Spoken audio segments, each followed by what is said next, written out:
Welcome to those of you here today. Welcome.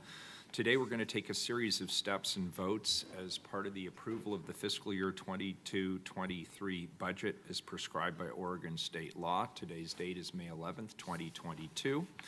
As the City of Portland's Budget Committee, we will be holding a hearing on the uses of state revenue sharing. We will be considering changes to the approved budget as filed, and will approve the tax levies for the fiscal year 2022-23.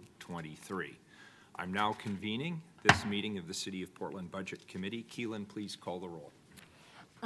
Mayor, I'm sorry to interrupt. We're having trouble hearing in Zoom, so we're going to troubleshoot that very All right, very quickly. good. Let me know when it's resolved.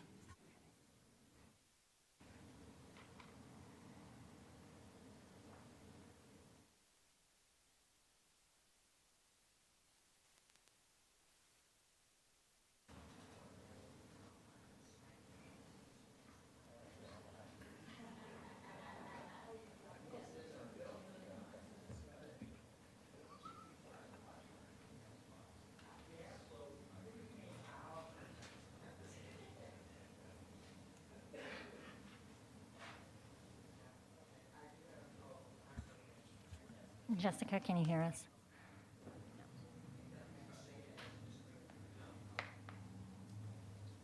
Yes, Yes, I could hear you then, Keelan. Okay, now, can we hear everyone in Zoom?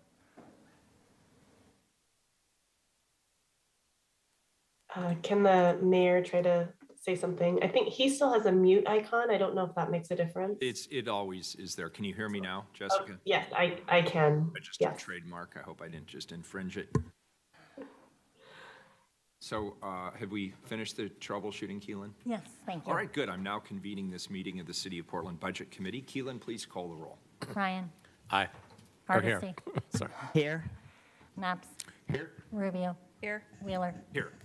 Over the last few weeks, I've referred to our annual budget as our funded plan of action, determining both the policies we pursue as well as the actions that we take. I want to take a moment to acknowledge all of the work that has led us to where we are today. We held budget briefings with representatives from all 5 council offices. We were present to meet with every single bureau to learn about their work, the challenges, as well as their funding requests. Council staff from our offices met one-on-one multiple times to go line item by line item on nearly 200 decision packages to evaluate and prioritize bureau requests. And my staff met with each commissioner to discuss the proposed budget and the amendments we hear today to strategize how best to make use of available resources. The amount of preparation and coordination required by our bureaus, the budget office, and the council staff from every office to execute this level of collaboration on a process as complex as this has honestly been incredible, and I thank you for it. I want to thank our bureau staff, especially from the city's budget office, and to council staff for the many long days and nights you've put in over the last several months to ensure council had the information and the time needed to collaborate so deeply on this budget. And thank you to my fellow commissioners for your partnership and feedback as we work through each stage of this budget development. Together, we've produced what I have called a budget with ears, one that helps answer Portlanders' consistent call for meaningful and immediate action to our most urgent problems and reflects our stated shared council priorities: homelessness, community safety, livability, and economic recovery. This budget also supports our goals to be more equitable, mitigate climate change, and provide better basic city services. In addition to the base budget, this budget invests over $85 million into homeless services and strategies to both preserve and grow our affordable housing stock across the city. Within that allocation, $47 million will allow us to maintain our investments for the Joint Office of Homeless Services and to get as many people off the streets as quickly and humanely as possible. I touched on the specific of these dollars during our budget work session last week, so I won't repeat all of those remarks, but the important takeaway is that these funds support a variety of shelter programs, permanent housing placements, wraparound services, and placements in recovery-focused transitional housing that will serve thousands of Portlanders every year. $36.2 million will go to the Streets to Stability to help fund 6 safe rest villages, as well as 2 other alternative shelter sites for 2.5 years, which we anticipate will serve nearly 1,575 Portlanders by December of 2024. I want to offer my special thanks to Commissioner Ryan and his staff for their work to develop these safe rest villages. Commissioner, your steadfastness to providing clean and humane shelter and services to homeless Portlanders is critically needed. Thank you. We've allocated $1 million to expanding operations of the Street Services Coordination Center to connect more homeless Portlanders to shelter, services, and create the opportunity to move into housing faster. And we invested $11 million into proactively addressing homelessness through 2 packages that will expand affordable housing units for up to 432 Portlanders via land banking and will secure nearly 100 current affordable units permanently. This budget continues our efforts to refocus, reform, and restaff our community safety response by strengthening our diverse network of crisis prevention and intervention tools. We refocus by allocating $2.9 million to provide 24/7 coverage with our 311 non-emergency call center, which will alleviate strain on 911 dispatchers and reduce 911 wait times for Portlanders in need of true emergency assistance. We reform in both prevention and intervention.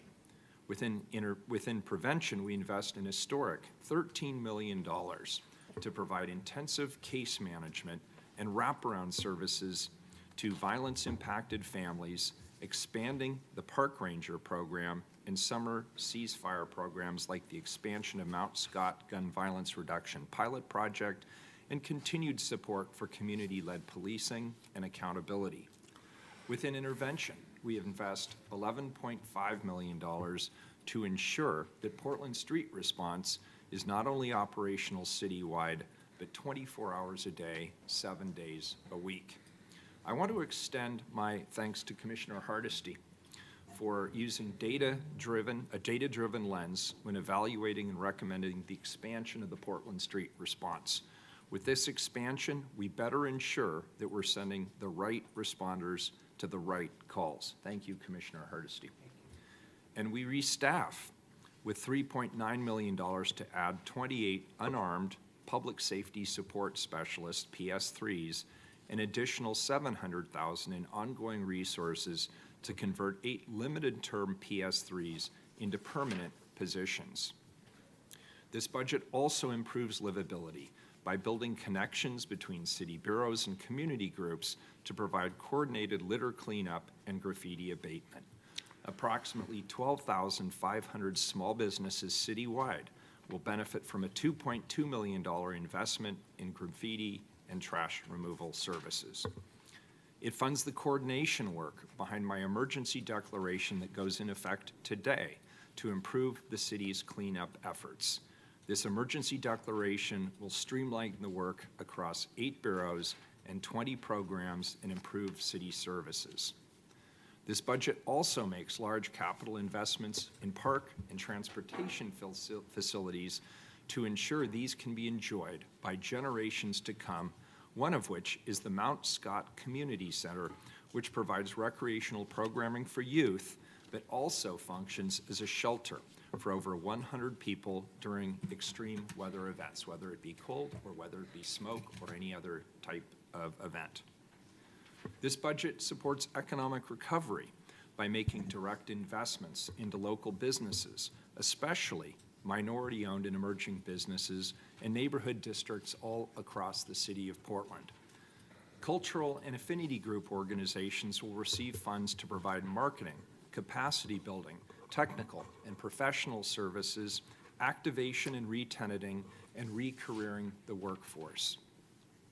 Over 1,000 small businesses who've expanded operations into parking areas with creative outdoor seating will continue to receive support through the Portland Bureau of Transportation's Healthy Business programs.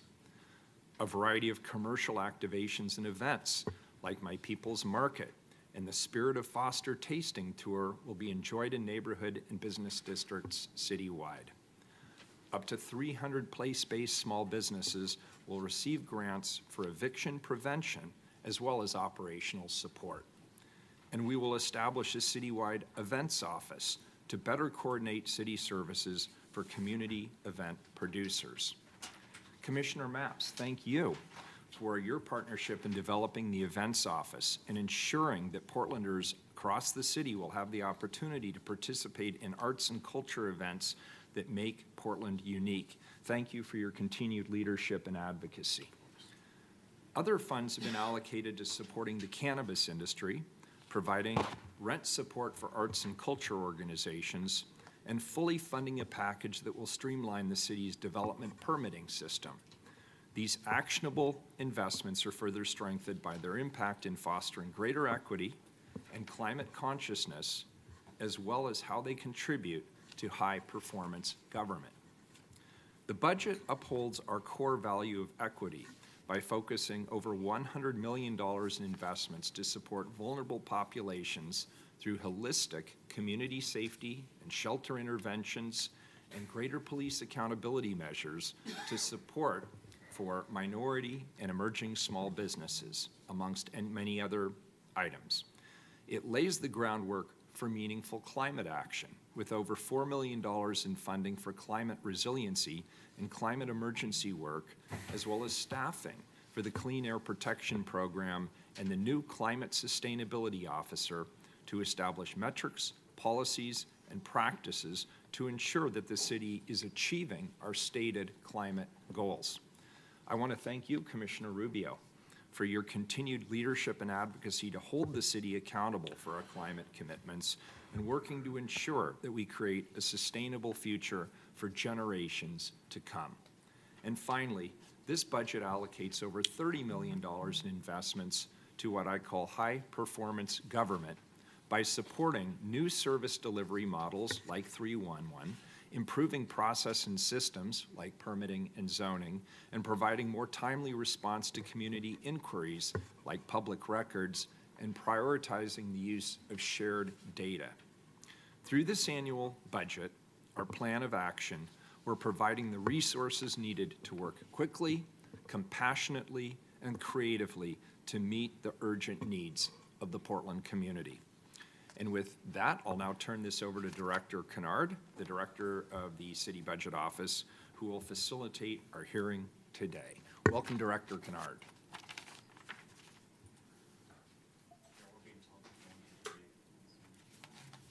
Mayor. Good afternoon, Mayor and Council. I think the Mayor just turned it over to me, but Mayor, we actually lost your audio again for the last part of that. So maybe we can figure that out in the next couple of minutes while I give a we can brief hear you. overview of the hearing. Good. My name is, for the record, my name is Jessica Kennard. I am the city's budget director. Council is convened in your capacity as the budget committee presently. And there are several steps involving 3 distinct items that the council will consider today. These steps are required by local budget law. The first is a hearing on the uses of state revenue sharing. The second is the item that we'll spend the most time on. It is to consider changes to the approved budget as filed and then approve the budget. And then the third and final item is to approve the tax levies for fiscal year 22-23. I'll briefly provide another reminder of the steps that have been taken so far in the budget process. So way back at the end of January, bureaus submitted their requested budgets. The budget office then analyzed their budgets and their requests. City Council held a series of budget work sessions on bureau budgets in March and early April, in addition to individual convenings with council offices and bureau staff in February. The council held virtual listening sessions on the budget in April. The mayor then released his proposed budget decisions on May 5th. The proposed budget document was delivered to the council also on May 5th. The council convened as the budget committee and conducted a work session on the proposed budget on the morning of May 5th. And then in the evening, the budget committee was reconvened to hear public testimony on the proposed budget. These steps were all necessary before entering the approved budget phase where we are today. Today, council is going to consider changes to the proposed and the approved budget. Typically, there are changes that are included in the approved budget as filed, which are detailed in the change memo attachment B. However, this year there's no changes between the mayor's proposed budget and what was filed in the approved budget. So the opportunity for changes to the proposed budget will come as floor amendments, which will be considered today by the council. Individual amendments will be put on the table, seconded, and then voted upon. When we get to the approved budget, the mayor will begin by asking for a motion to consider the approved budget as detailed in the materials as filed. This puts the approved budget on the table for council's consideration. Next, we're going to open the floor for amendments, changes in the memo, and the budget as a whole. Following public testimony, there will then be a vote on each of the individual amendments for their inclusion in the relative exhibits. We will then vote to approve the changes to the proposed budget as presented in the memo as amended. The mayor will call for the vote to approve the adjustments in the attachments, and then we'll vote to approve the budget as amended. And then we'll have a final vote to approve the tax levies. So as you can tell, there's going to be a lot of voting that's happening today. We have pretty thorough talking points. I think we have an attorney on hand to answer questions. So if there are any questions at any point, I'm happy to jump in and we'll defer to our attorneys if there are questions, but these are all sort of prescribed by budget law. Following this hearing, the approved budget will be forwarded to the Tax Supervising and Conservation Commission, which has 20 days to review the budget. The TSCC will then conduct a hearing on the city's approved budget on Tuesday, June 7th at 9:30 in the morning. This hearing will be scheduled under it's scheduled currently under the virtual meeting format used for public meetings, but we could consider making it in person if the council chooses. Final budget adoption is set for Wednesday, June 8th at 2 p.m. for the first reading, and a second reading for the vote will follow the following week of June 15th. Public testimony can be received during today's approved budget hearing, the June 7th TSCC hearing, and the June 8th budget adoption hearing. With that, I'll turn it back to the mayor and to open the first item. And before, Mayor, you open the first item, I got a note from, I think, Keelan about reading the title of the item for today before we move to open the first hearing. Keelan, please read item 387. Approval of the FY 2022-23 budget for the city of Portland. I'm now opening a hearing to discuss possible uses of state revenue sharing. This hearing is being held by the City Council of Portland, Oregon in compliance with the provisions of state revenue sharing regulations, specifically ORS 221.770. It's to allow citizens to comment on the possible use of these funds in conjunction with the annual budget process. As proposed for council adoption, the fiscal year 2022-23 budget anticipates receipts totaling $22,775,856 from state revenue sharing. As has been the case in prior years, it's proposed that this revenue be allocated in equal parts to support fire prevention and police patrol services. Is there anyone here today who wishes to be heard on this subject? Keelan? No one signed up. Very good. And just as a heads up, we do have a lot of people who are prepared to testify, particularly when we get to the amendments section. So please plan your remarks for 2 minutes so that we can hear from everybody who'd like to be heard today. Thank you. I'm now closing this hearing to discuss possible uses of state revenue sharing.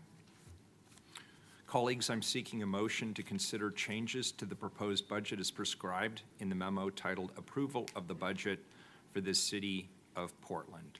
So moved, Mayor. I have a motion. Second. Can I get a second? Second. Colleagues, we will now propose our amendments. For those which are co-sponsored, please note that in your motion. Director Kennard, please remind us of the protocols and help facilitate as we put amendments on the table today. Sure thing, Mayor. So I will begin by walking through each amendment that has been provided to our office, and we'll look for a motion and a second.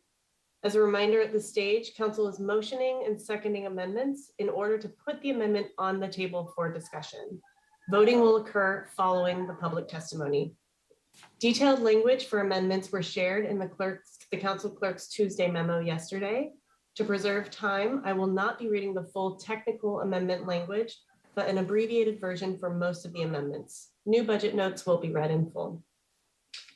Now going to pull up my list of amendments, and we will start with the amendments offered by Mayor Wheeler. So Mayor Wheeler 1 is a motion to allocate $34,798,724 of general fund resources from the April forecast into Bureau program budgets. This amendment has many components. I will just briefly state each of them. At a high level, this amendment reduces the unrestricted general fund contingency by $17,398,724, and also reduces our general fund policy set aside by $17.4 million. And this is because we took the money and we put it in contingency, knowing that it was going to be appropriated as part of this process. So it's going to allocate those resources. First, Part A is to allocate $300,000 for an Indigenous Peoples Waterfront Legacy project. Part B is to allocate $450,000 for 3 limited duration employees within the Office of Equity and Human Rights to establish performance and accountability systems for city policies and programs targeting equity. Component C is to allocate $1 million to Prosper Portland to support an East Portland investment strategy. Part D is to allocate $800,000 to go towards the Albina Vision Trust for master plan development and land banking for future development. Part E is to allocate $450,000 to support 3 limited duration employees within the Bureau of Planning and Sustainability to augment the work of the Chief Sustainability Officer and establish performance and accountability systems for the city's climate action and sustainability plans. Part F is to allocate $935,720 in the Bureau of Planning and Sustainability to support climate emergency and climate resiliency work. Part G is to allocate $1.2 million in the Bureau of Planning and Sustainability to support a community safety dashboarding pilot. Part H is to allocate $800,000 to expand the capacity for coordination of strategic planning processes within the divisions of the Office of Management and Finance. Part I is to allocate $1.6 million to support investigation capacity expansion in car theft pilots within the Portland Police Bureau. Part J is to allocate $3,911,373 to expand the public safety support specialist program within the Portland Police Bureau. This will also add 28 limited duration public safety support specialist positions, 1 limited duration manager 1, 2 limited duration supervisor 1s, and 1 limited duration administrative specialist. Part K is to allocate $847,231 to the Emergency Communications Fund to support the Bureau of Emergency Communications call taking and ability to address increases in call volume. Part L is to allocate $1 million within the Office of Management and Finance Community Safety Division to curb and mitigate gun violence across the city in partnership with existing city programming and community-based organizations. Part M is to allocate $375,400 to the Portland Housing Bureau to fund the cost of converting and preparing 2 city surplus properties for affordable housing. Part N is to allocate $1,250,000 to support citywide neighborhood coordination and trash abatement. Part O is to allocate $750,000 to the special appropriation budget for Venture Portland to increase capacity for citywide marketing focused on generating additional foot traffic to locally owned small businesses. Part P is to allocate $250,000 to Prosper Portland to fund a study to examine opportunities for a long-term brick and mortar downtown location for My People's Market.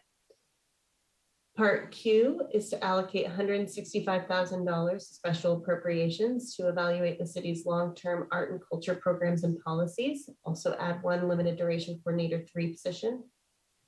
Part R is to allocate $350,000 to support the Portland 5 Art and Cultural Institution, specifically to support rental rates recovery to resident companies and nonprofits.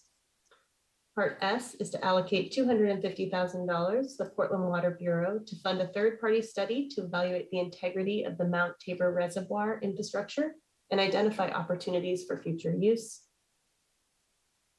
Part T is to allocate $150,000 in the Office of Management and Finance Division of Asset Management for third-party study of city-owned properties for affordable housing opportunities. Part U is to allocate $600,000 in Prosper Portland for repair grants to help small businesses fix broken windows and other damage caused by vandalism and attempted theft.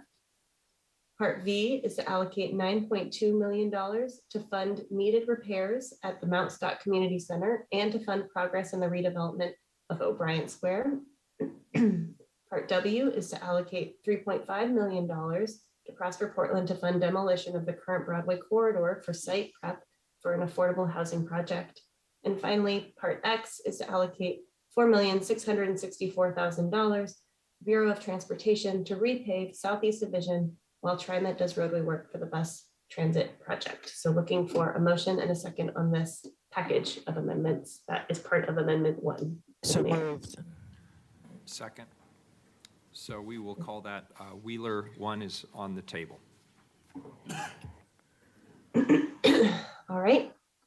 Wheeler 2 is a motion to allocate $50 million as a technical accounting adjustment to recognize the repayment of a one-day interfund loan supporting grant programs. This was included in the memo, the Clerk's Tuesday memo. I do need to highlight it has a slight change in the language. This is a technical amendment we do every year, but the size of this one-day loan is larger than it normally is because we received a lot more grants funding. Again, it's one day between June 30th and July 1st that we need to loan ourselves money to end up without a negative balance in the grants fund.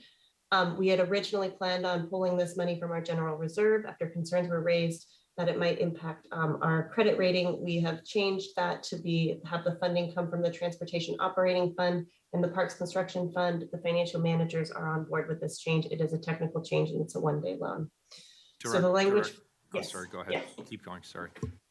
So the language for this one is annually, the city budgets a one-day loan to the grants fund from June 30th to July 1 to prevent the grants fund from experiencing a negative cash position between fiscal years. This amendment budgets the repayment of that loan in fiscal year 22-23. In the grants fund, we will increase beginning fund balance by 50 million and balance that by allocating 50 million in internal loan remittance expenditures. In the Transportation Operating Fund, we'll recognize 25 million in loan repayment revenue and increase contingency expenses to offset this change.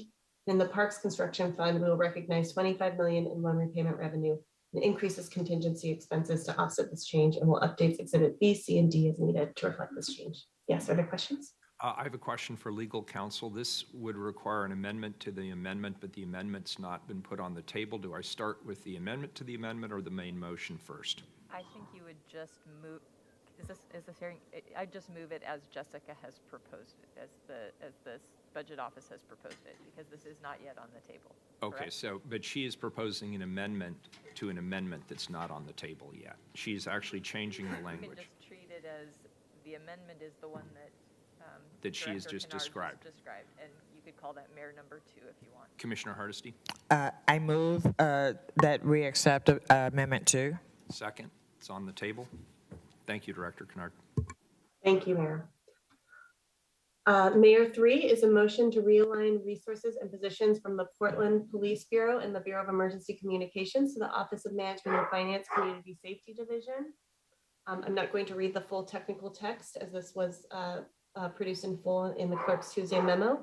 But in effect, this reduces the general fund ongoing discretionary resources in the Police Bureau by about $2.4 million and 17 FTE, and transfers that funding and those positions to the Community Safety Division. And similarly, it reduces funding in the amount of approximately $500,000, $411 in the Bureau of Emergency Communications and 3 FTE, and moves that funding and those positions to the Community Safety Division. I move motion 3. Can I get a second, please? Second. Commissioner Ryan seconds Commissioner Hardesty's motion. And that's Wheeler 3. It's on the table. Great. Okay, Wheeler 4 is a motion to add a budget note directing the Office of Community and Civic Life Community Safety Program and the Office of Violence Prevention and Special Appropriations to coordinate with the Office of Management and Finance Community Safety Division to develop a transition plan for program staff and resources to realign with the CSD. So this budget note would read as follows: the Office of Community and Civic Life Community Safety Program and the Office of Management and Finance's Community Safety Division are directed to develop a staff and program transition plan to realign resources and positions in the Community Safety Program to the CSD. The specific transition plan should be complete in advance of the fiscal year 2023-24 requested budget submission. The Office of Violence Prevention will realign program staff to the home organization unit of OMF CSD until future determination for continuity of operations is agreed upon between the Office of Violence Prevention, Grants Management, and the Community Safety Division. Update Exhibit 3D to reflect this change. I move motion 4. Can I get a second? Second. Commissioner Rubio seconds Commissioner Hardesty's motion. Wheeler 4 is on the table.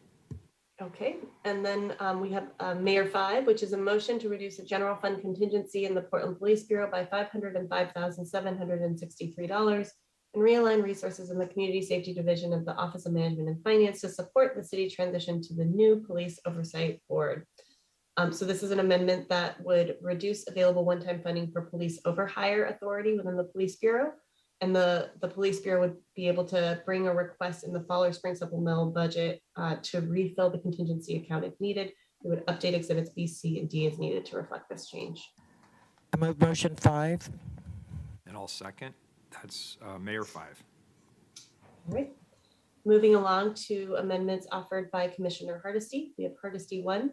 It's a motion to allocate resources to the Solwood Moreland Improvement League for SMILE, also known as Smile Station Building Rehabilitation.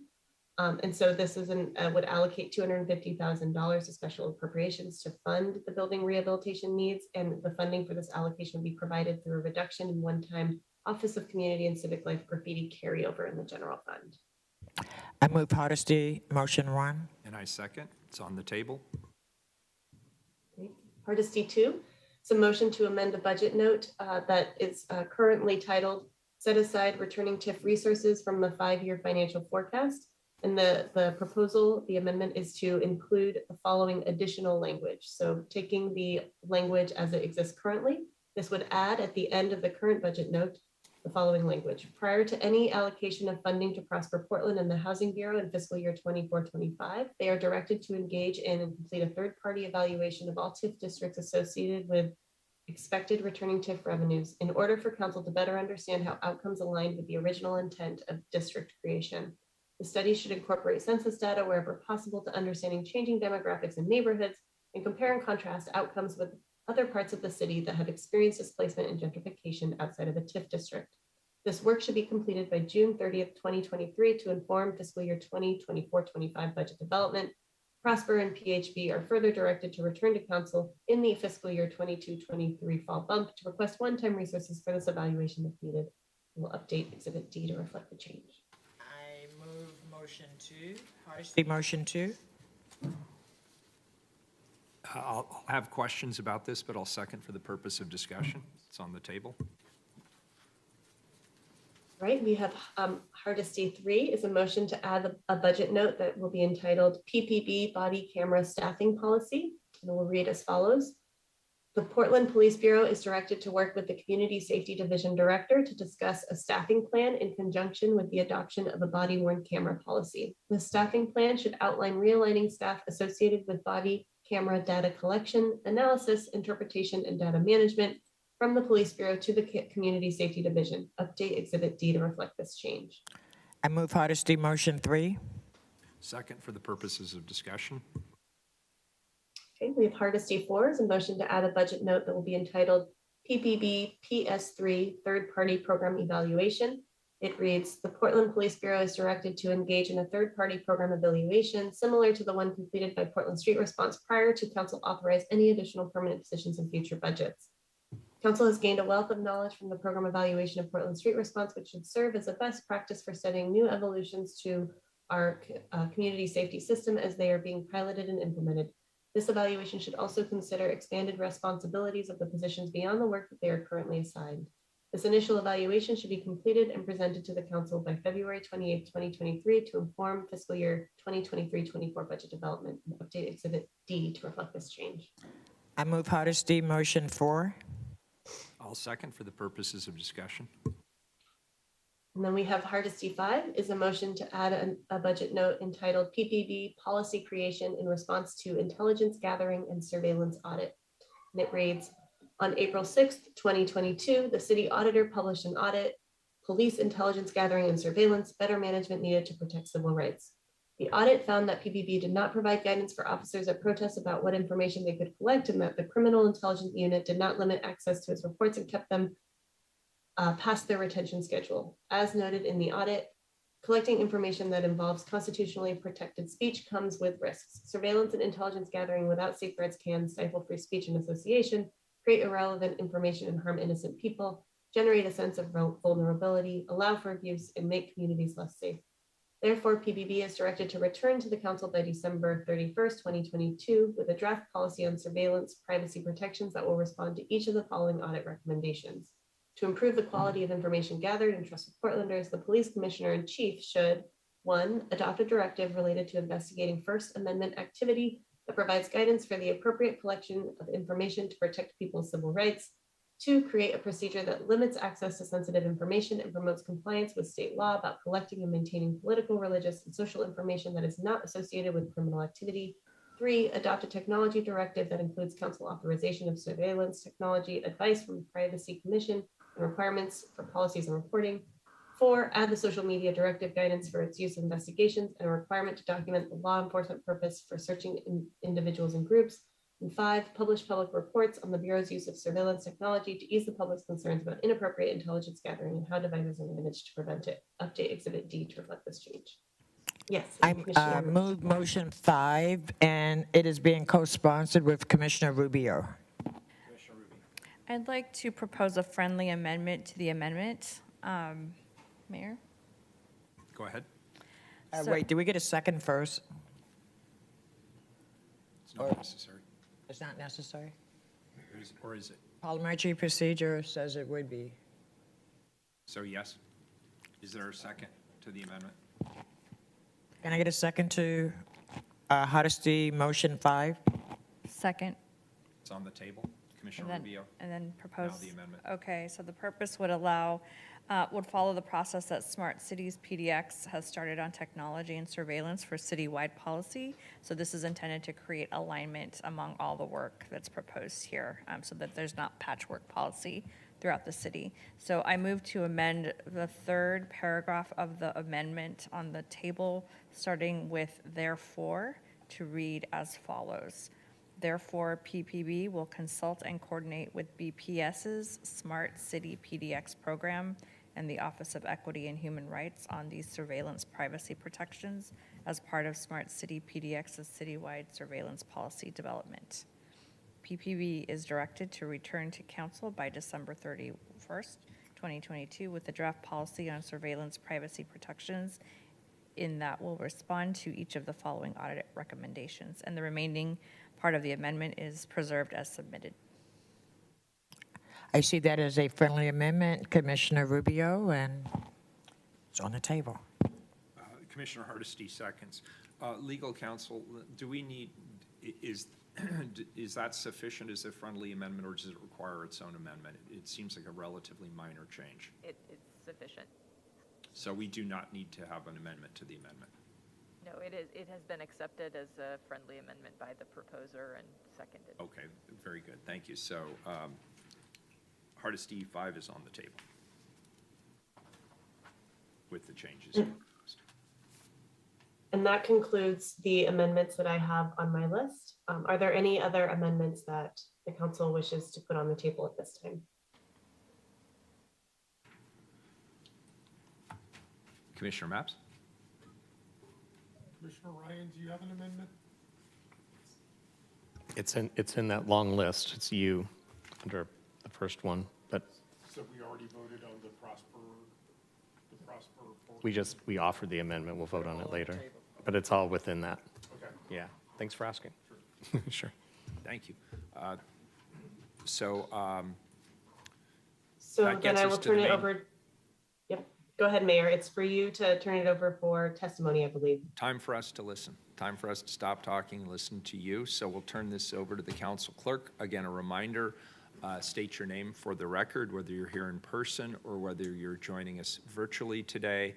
After 2 minutes, the council clerk will mute the microphone so that we can go on to the next person. We want to make sure we hear from everybody. And 2 minutes, I have found, goes really, really quickly. So make your key points up front if you can. Thank you. Thank you, Mayor. I'll call people 3 at a time. First up, we have Chada Thompson, followed by Sarah Fisher and Kaya Sand. Go ahead, Chada.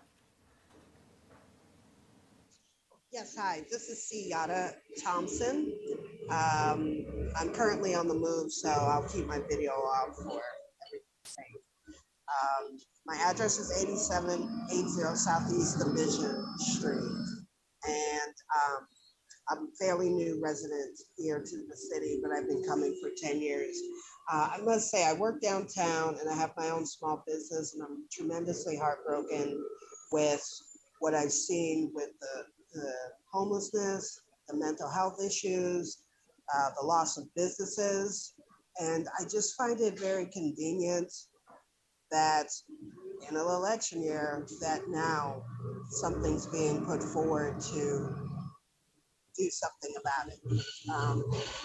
It really hurts my heart because it's a beautiful city and I'm looking to set down roots here, but I'm wondering if I can really feel safe here. I've had friends who are small business owners had break-ins.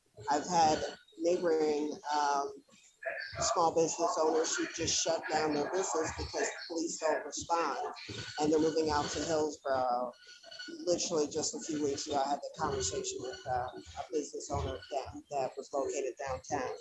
So, you know, as far as the steps that you guys are proposing, I appreciate that, but I think definitely more needs to be done. Definitely mental health needs to be looked at for sure.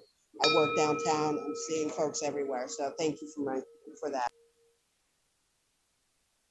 Next up, we have Sarah Fisher.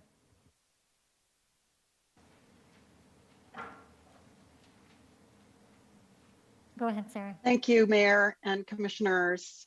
I'm Sarah Fisher. I am the priest at St. Peter and Paul Episcopal Church on 82nd Avenue. I'm a co-founder of Rahab Sisters and a member of the Levin Land and Housing Coalition.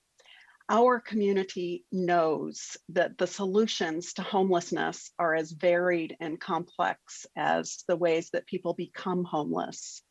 We are actively working to build 50 units of deeply affordable housing on our property, along with a community space that provides supportive services. The individuals living on the streets around St. Peter and Paul are our people.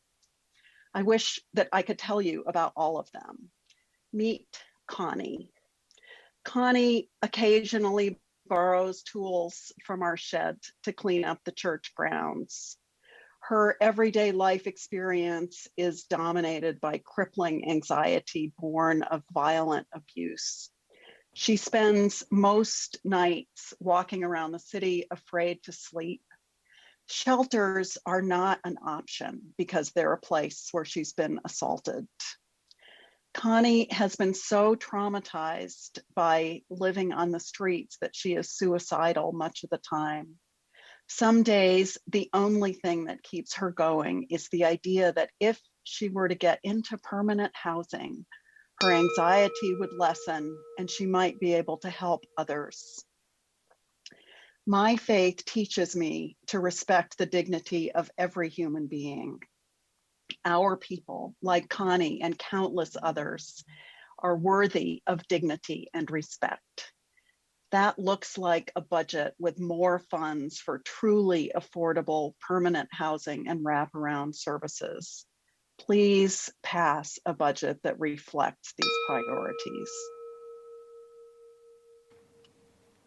Next up, we have Kaya Sand.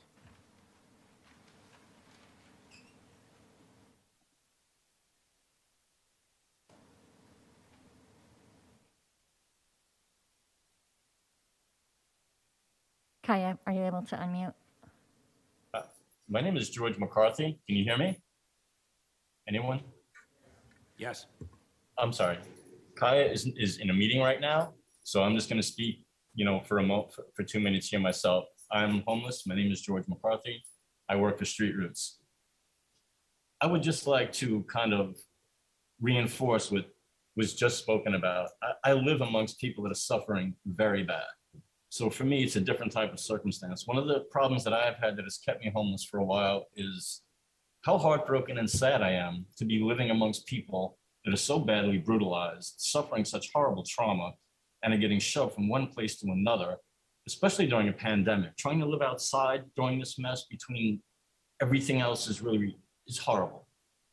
When I think about these things, and I haven't been here I've been here for about 6 years, but I have never seen anything like this in terms of homelessness. I'm only in my 50s. I didn't grow up or even see this. I mean, it's so astounding. This reminds me of the Hoovervilles during the Depression, only worse. Some bigger, more, and there's just not the feel that we have. I can only tell you from having lived in camps, lived in the woods, having my fingers like frostbitten, nearly dying of hypothermia, and just the beatings and abuse. I've been robbed at gunpoint. I've been beaten with fists, with sticks, threatened in any imaginable way. I can only say to you that this doesn't feel like America at all. I can only tell you, you have to be at the bottom of society. You have to hold up the whole totem pole by yourself to really get an understanding of this. And if you don't feel it on your own skin, you can't possibly get any idea of what it's like. I myself know that getting anything done It's like Solzhenitsyn said, you want to do good, you've got to literally harness the entire Ox team and lean forward.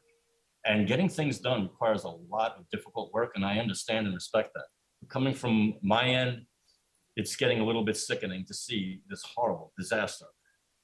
In the midst of such prosperity, is what's even worse. You walk through a city that, it looks like it's on its way up, and you've got an entire mobile population that is suffering so bad. So I would just like to add my voice to please do what we can to do this properly and pass a proper budget. And thank you very much for listening. Melissa Hanson. Hello, I'm Melissa Hanson, and I was born and raised here in Portland, Oregon. And back in the day, it was a nice city. You could walk around at night and not have a care. It was safe. These days, yeah, my tent. I'm homeless too. My tent was slashed 5 nights ago or 5 days ago. I get up and I go to work. I work for Street Roots also. I get up every day and go to work. Nobody's watching my tent. I come back and my door on my tent is slashed. It's just heartbreaking. Portland needs to get a grip, I think, and the police, they're not doing anything. They are not doing anything. I mean, I think if you're having trouble out on the street, like somebody's hitting you or something like that, they're not gonna come until you're practically dead. And I just don't understand what Portland is coming to. It's heartbreaking. And I'm scared. I have to sleep with one eye open at night.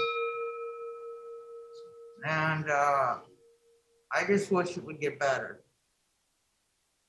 And I pray every night that will happen. And I don't know. I don't want to have to leave Portland because I have a father on Saugus Island and he's 77. And I just, please help us. Thank you. Next up, we have Rachel Gittner, Sarah Rudolph, and Andy Miller. And I don't think Rachel or Sarah are here, so let's go with Andy Miller. Thank you. And good afternoon. Thank you for the listening you're doing today. I'm Andy Miller. I'm the Executive Director at Human Solutions. I know my time is limited, but I want to ask you as a council to focus on 3 areas for additional investment as you work to finalize next year's budget. First, we call on you to invest more deeply and more urgently in the Housing Bureau's budget for acquisition to enable what those of us behind the 3,000 challenge are calling Portland Turnkey. This is an ask for a scaled fund that community-based organizations can use flexibly and urgently to acquire available motels and existing housing that could quickly be converted into supportive housing and housing first to provide immediate access to housing for people currently living on our streets. A scaled acquisition fund does 2 things. It provides quick housing in the short term, and it moves more land into community ownership as a long-term hedge against the forces of displacement. Secondly, we ask this council to deepen your investment in the Joint Office of Homeless Services and in the city's human services contracts to support more equitable, livable wages for the people who are working on the front lines of our community's struggle with issues like homelessness and gun violence. The proposed COLA of 4% on renewing contracts for the city's human services against a backdrop of 8% annual inflation and housing costs rising at even higher rates will simply not cut it for our workforce. It's beyond ironic that our homeless service workers too often cannot afford their own housing. We're asking for a COLA that truly matches inflation rates and a secondary catch-up allocation of 7% that enables nonprofits to step up historically underfunded poverty level wage scales. And my third call on you is to invest in real community power to implement a community-driven vision for East Portland. We appreciate the exploration of an East Portland TIF district, but we can't wait for that. We need you to invest now in the people, organizations, and projects responding in real time to the inequity and threat of displacement in East Portland. Thank you. Thank you so much for being here, Andy Miller. And for the sake of full disclosure, I am on your board, Human Solutions, so don't want anybody to think that I'm not being transparent with this conversation. I appreciate what you asked in regard to salaries. As you know, it is the Joint Office that actually has contracts with service providers that are doing the service delivery in the city of Portland. And you may remember last year, we actually did put in a small raise for those providers. And my understanding is those providers did not get it because there was some fight at the Joint Office or somewhere else about, well, we can't do it for one employee and not do it for another. And so I 100% support the ask, but I want to be really clear, the place for that ask does not appear to be the city of Portland. It appears we still just give them money and have no control over what the Joint Office does. So I just want to be really clear about that. Thank you for being here today, and thank you for all you do for low-income families in our community. Thank you, Commissioner. Next up, we have Janet Wheel, followed by Mary Ann Barham and Emily Von W. Gilbert. Hello, I'm Janet Wheel, a member of Extinction Rebellion, PDX. A number of my colleagues have already testified in this budget process. And congratulations to the City Council for this complex and difficult issue, or rather effort. I want to start by saying that the climate crisis menaces us all, but no one more than unhoused people. And I'm really moved and shocked at what I've been hearing. I'm going to now go to our main ask, which is that given this year's budget surplus, the newly funded Chief Sustainability Officer position should be upgraded to a Climate Emergency Director with real powers to create a comprehensive response to the climate crisis which threatens our beautiful Rose City. We encourage the city to look at the process recommendations of your employees' PEACE, P-E-A-C-E, plan for accountable yearly actions with deliverable outcomes, including a strong climate emergency response plan and a climate emergency commission.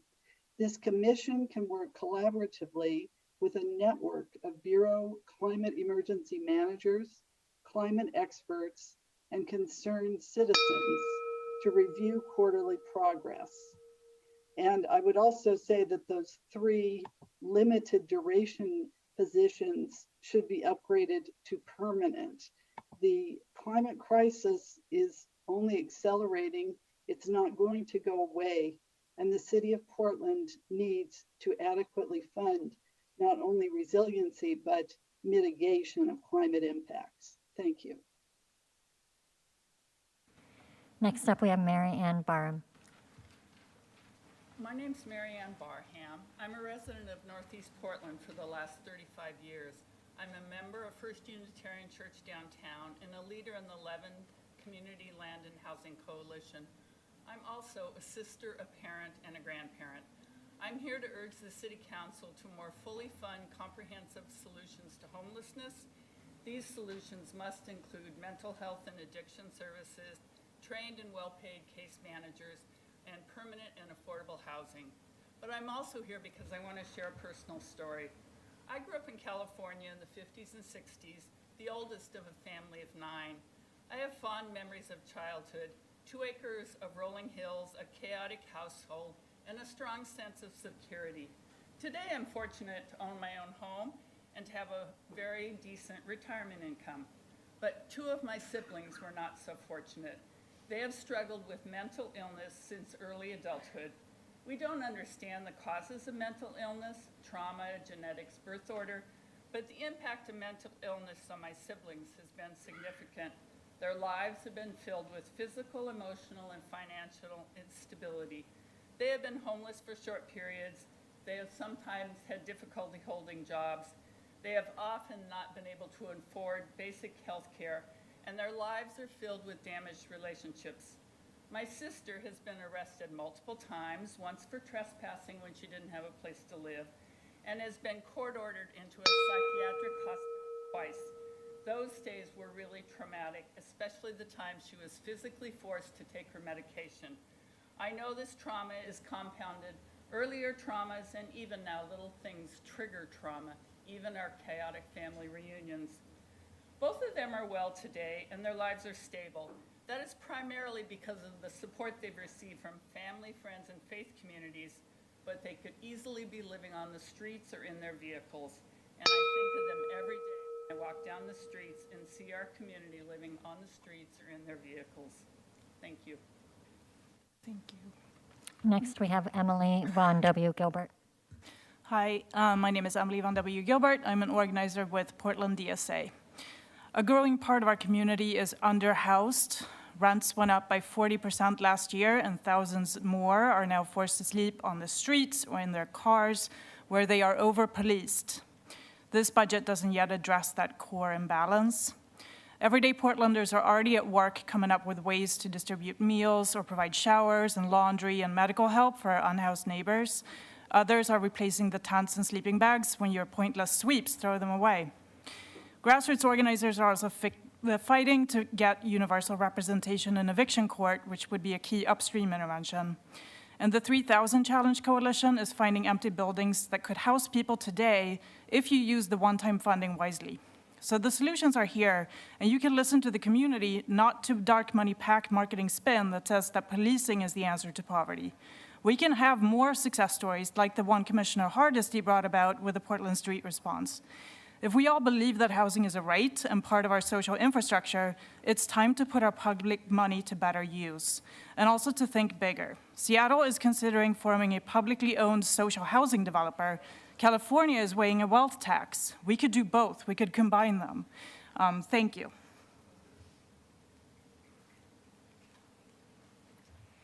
Next up, we have Rachel Gittner, followed by Meg Ainsworth and Kat Salas.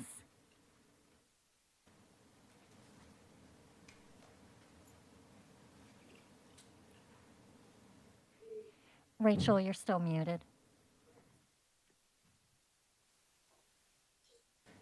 Hi, this is Rachel Gittner. Can you hear me? Loud and clear. Hi. This is regarding item 387. Okay, so I want to thank you for including Portland Parks Foundation in the proposed 2022 and 23 city budget. And I hope you'll continue to support the full 200,000. This is a pivotal moment for PPF. The foundation is the only nonprofit devoted to the health of the entire park system. And their motto is, we help people help parks. And the foundation clearly helped us. They helped our group and they helped me. More than 3 years ago, we had an idea, raise some money privately to enhance Rose City Park Playground. The equipment hadn't been updated in decades, and our kids would benefit, but so would about 1,200 others in the neighborhood. More than half are of color and 30% in the school lunch programs for free lunch, and 200 of them are right across the street at Home Forward's Ellington Apartments. These are low-income housing units owned by the city. And we had some success. We raised about $15,000, but Portland Parks and Recreation declined to directly help us. So then we began talking to the foundation, who started pushing from the inside. And then courtesy of their discussions and ours with Commissioner Rubio, we came to a deal, a 50-50 split of the playground's $260,000 cost. The foundation brought one of their loyal donors to the table, and in a matter of months, not only were we able to raise the private share, but we got a guarantee that the new equipment would be installed this fall. I want to thank Commissioner Rubio for all her support of Portland Parks Foundation. Together, they really got this going and they did this. And we think this could be the basic ingredients could serve as a recipe for future playground enhancements. A motivated community group gets things started, government adds half the money, and the Portland Parks Foundation brings the rest. Stir and bake. It's really a wonderful partnership. And we're so grateful that this happened. And for over 20 years, the Parks Foundation's been making community dreams like this a reality. And the foundation multiplies its city support, both financially and in goodwill, by empowering community groups like our. Next up, we have Meg Ainsworth. Hello, my name is Meg Ainsworth, and I'm here in support of Project Turnkey. My interest began when I worked for 6 years as communication manager for the state mental health division. And in recent years, I volunteered to work with the homeless. There are many reasons for homelessness and many approaches. The city council, I know, is working on constructing villages, shelters, and other options for some, but not all. I urge you to look at Project Turnkey as another viable housing alternative for 3 key reasons. 1, Project Turnkey is a proven model of effective public-private partnership. Under this project, people across the state have been moved off the sidewalks and into 865 warm, stable units with locked doors, providing them with the support to move into permanent housing and jobs. 2, we face a houseless crisis and we need to move fast. And frankly, the public has little patience for stalls. I urge you to allocate funds from the American Rescue Act and other funding sources to purchase available motel units in Portland. This would move an estimated 500 to 650 people off the streets in a matter of months. Number 3, Project Turnkey is just fiscal common sense. It is cost effective to do minor renovations on existing buildings rather than to build new structures, especially with today's soaring inflation and supply issues. Through land banking, the council will require new land rather than build on land it currently owns. In closing, Portland is facing an inhumane homeless crisis. This is just a win-win proposal. Next up, we have Kat Salas. Hello. Hi, my name is Kat Salas. Thank you for your time today. And I am the manager of the New Day program at New Avenues for Youth. I have 5 years of experience serving survivors of sex trafficking. I am the facilitator of the Sex Trafficking Lived Experience Advisory Board, CAB, and I am also a survivor of sex trafficking myself. I stand before you today not only on behalf of New Day, but on behalf of my young adult self who spent 7 years in the sex trades without a program like New Day. And on behalf of the youth I work with who are fighting every day to stay resilient, to secure the lives they deserve. Because while we talk about budget in this kind of virtual conference room, we have to remember that these numbers have the power to impact the lives of youth being trafficked right now. Recently, our program learned that $310,000 of the city portion of the funding to the city and county trafficking intervention system will not be renewed July 1st and will be reincorporated into Portland Police Human Trafficking Unit budget. And my first thought when I heard this was not that New Day would lose services, it was that our participants would lose opportunity. Today, you're going to hear about the New Day program from myself and others in the New Day partnership. But if you only remember one thing, it is that New Day means opportunity. And here is what that looks like. It looks like being able to have multiple points of contact with providers because stages of change are different. And it's important to be able to connect when you're ready. It looks like confidential and culturally specific mentors because folks deserve services that reflect their identities and make them feel safe. It looks like creating responsive housing menus for the unique needs of sex trafficking survivors and supportive housing navigators who understand the complexities of housing survivors and are there to ensure their success. And everything that I just spoke about will be lost without these funds. Today, we want to advocate for the funding to be restored to the New Day program via a floor amendment to reallocate $310,000 to the New Day partnership to continue services. Thank you. Next up, we have Sarah Nadeau, Sean Green, and Nick Guerrero. Go ahead, Sarah. Hello, Mayor and Commissioners. Thank you for your time today. My name is Sarah Nadeau. I'm the Director of Community-Based Programs at New Avenues for Youth. I oversee the New Day program, which provides these services I was just speaking of to youth and young adult survivors of sex trafficking. We're a partnership between New Avenues, Call to Safety, Raphael House, SCI, DOA Home Free, Multnomah County, and City of Portland. With the recent notification of the $310,000 of the funding between the city and county, trafficking intervention system moving to PPB, we want to advocate for additional funding to continue to provide comprehensive support to youth, young adults, and adult survivors in our community. Since 2018, we have had 40,000 points of contact with youth impacted by trafficking and supported over 400 unique survivors through outreach. 150 youth have enrolled in case management and housing services.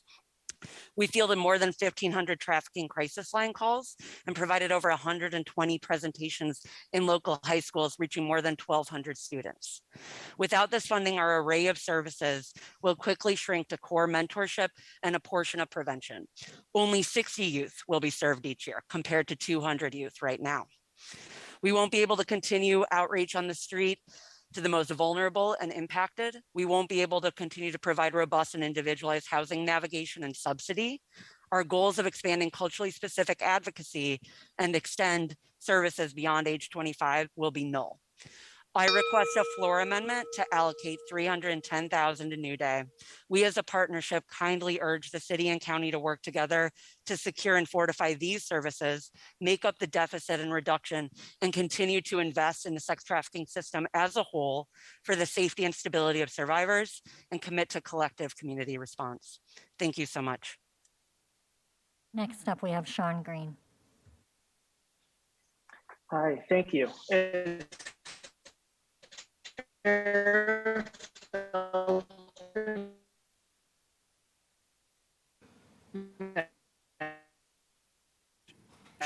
unfortunately, your connection is. Group that centers on the voices of our houseless neighbors. We Sean, your connection is bad. You might try turning off your video.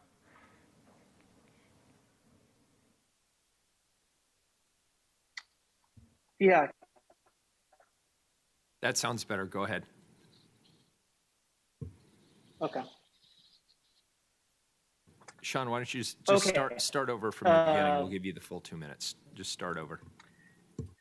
As Sheriff Shelter now, we support the Safe Rest Village initiative.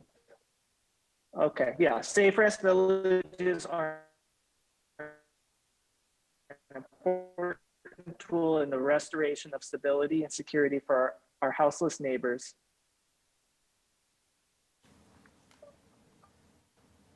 Okay. Sounds good. Thank you. As Chair of Shelter Now, a diverse houseless advocacy group that center and continue to support the Safe Rest Village initiative, the sheltered housing continuum. There are numerous people in the community, from faith communities to neighborhood associations, who want to continue to collaborate and support the success of this and other programs. We want to ensure that there are funds available in this budget to support communication and level of communication and public involvement for which Portland is often known. In addition to the start of the Street Services Coordination Center. Finally, board can providers, city and county staff lead them towards improvement over time and provide opportunities.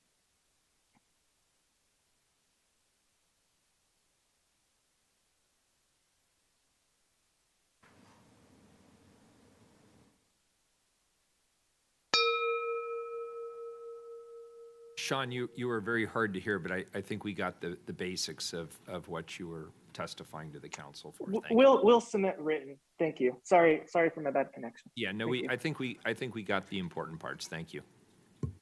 Next up, we have Nick Guerrero.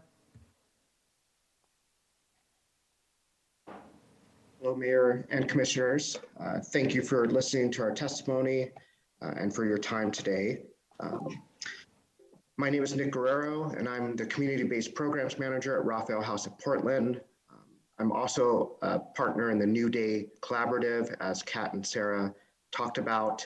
And I support and supervise our sex trafficking prevention specialist who provides trainings and workshops to youth and community partners on the dynamics and prevention of sex trafficking. As Sarah and Kat mentioned, the memberships of New Day are here today because of hearing of the $310,000 being shifted away from New Day, and we are hoping that the city can find additional funding to support these life-changing and life-saving services. As already noted, since the start of New Day prevention work in 2018, we've provided over 120 presentations in local high schools, reaching more than 1,200 students, as well as providing training to other service providers and community partners. I'd like to emphasize the importance of primary prevention work in ending public safety and health issues, such as sex trafficking, as well as intimate partner violence, sexual violence, and domestic violence. And simply put, primary prevention is preventing something before it happens. Prevention has often been woefully underfunded. Over my years, 20 plus years in this work, I've seen prevention be less sidelined and get more funding. And I don't want to see us go back in time where prevention is sidelined more. We provide a robust prevention work with VOA Home Free over these last 15 years. And so Raphael House and Home Free have deep partnerships with PPS, and we continue to provide services and workshops to high school students. Just last month, our prevention specialists provided over 565 or provided workshops that reached over 565 students. I'd like to, again, just support the floor amendment to allocate 310 to the New Day partnership. Thank you. Next up, we have Edgar Navas, followed by One moment. Commissioner Hardesty had a question. Nick, before you disappear. Yes, thank you, Mayor. Nick, oh, where did you go? Oh, there you are. Nick, are you still there? I don't see you on my screen. Oh, can you hear me now? Yes, I can. Thank you. Thank you for your testimony. I remember vaguely the 2018 allocation. Am I correct in assuming that that came out of the Portland Police Bureau's budget? My understanding is in 2018, we had funding, yes, from the city, and that was funding New Day and our prevention work.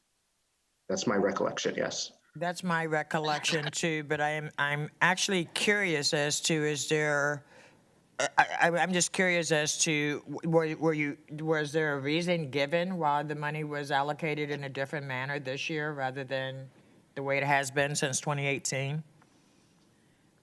My understanding, all I know is that it was shifting back, that Portland Public Police is wanting to hire back advocates, I believe. That's right. This has all happened pretty fast, and I know I was out of town when I first heard about it. And Sarah Nadeau would have the more comprehensive history and understanding around this, if you'd like to ask her. Thank you. I asked this question because I co-chair the Gateway Domestic Violence Center, and we continue to have dialogue about what is adult sexual behavior between adult and adult, and what is trafficking. And so I would really appreciate you reaching out to my office sooner rather than later, since we're going to be voted on this budget relatively soon, to get some additional information, because hopefully we've learned things over the years that have actually made us better, and we're actually calling having sex with adults is not trafficking. And so I just want to be really clear that we're not reinforcing a negative that is different. I know trafficking is a huge issue, but it is a separate issue from adults having sex with adults for pay. So, thank you. Thank you.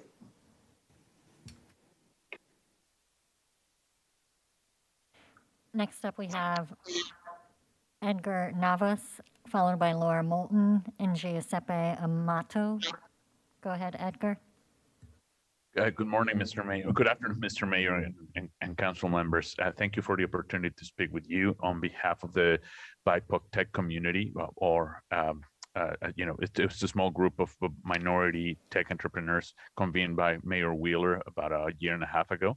Thank you for this opportunity, and just wanted to come here and act in full support of the initiatives and the programs that designated to create a full network, a wraparound service tailored to meet the demands of BIPOC, small and medium-sized businesses. As you may have not know, during the first months of the pandemic in 2020, between January and April of 2020, minority-owned businesses, Black and Brown, were decimated.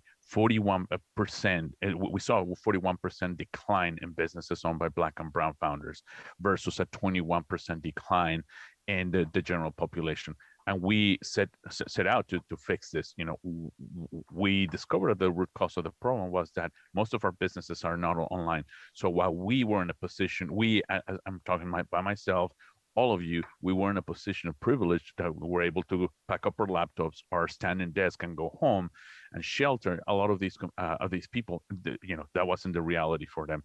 So we set out to help them out and discovered that they don't exist in the digital world. We created programs, but we're asking you to fully fund the programs brought to you by the Office of Community Technology and Prosper Portland, and use it as a stepping stone to use this as a catalyst for economic growth, not use it just as a patch or as a band-aid, but really, looking forward and say, how can we, propel our communities of color into economic prosperity and really, bridge that diversity and inequality gap by not just giving us handouts, but just giving us the tools and the means and that access to the services and capital that we deserve. Give us a chance, and please, I commend you on all your efforts, and really want to thank you for this opportunity to speak on behalf of our community.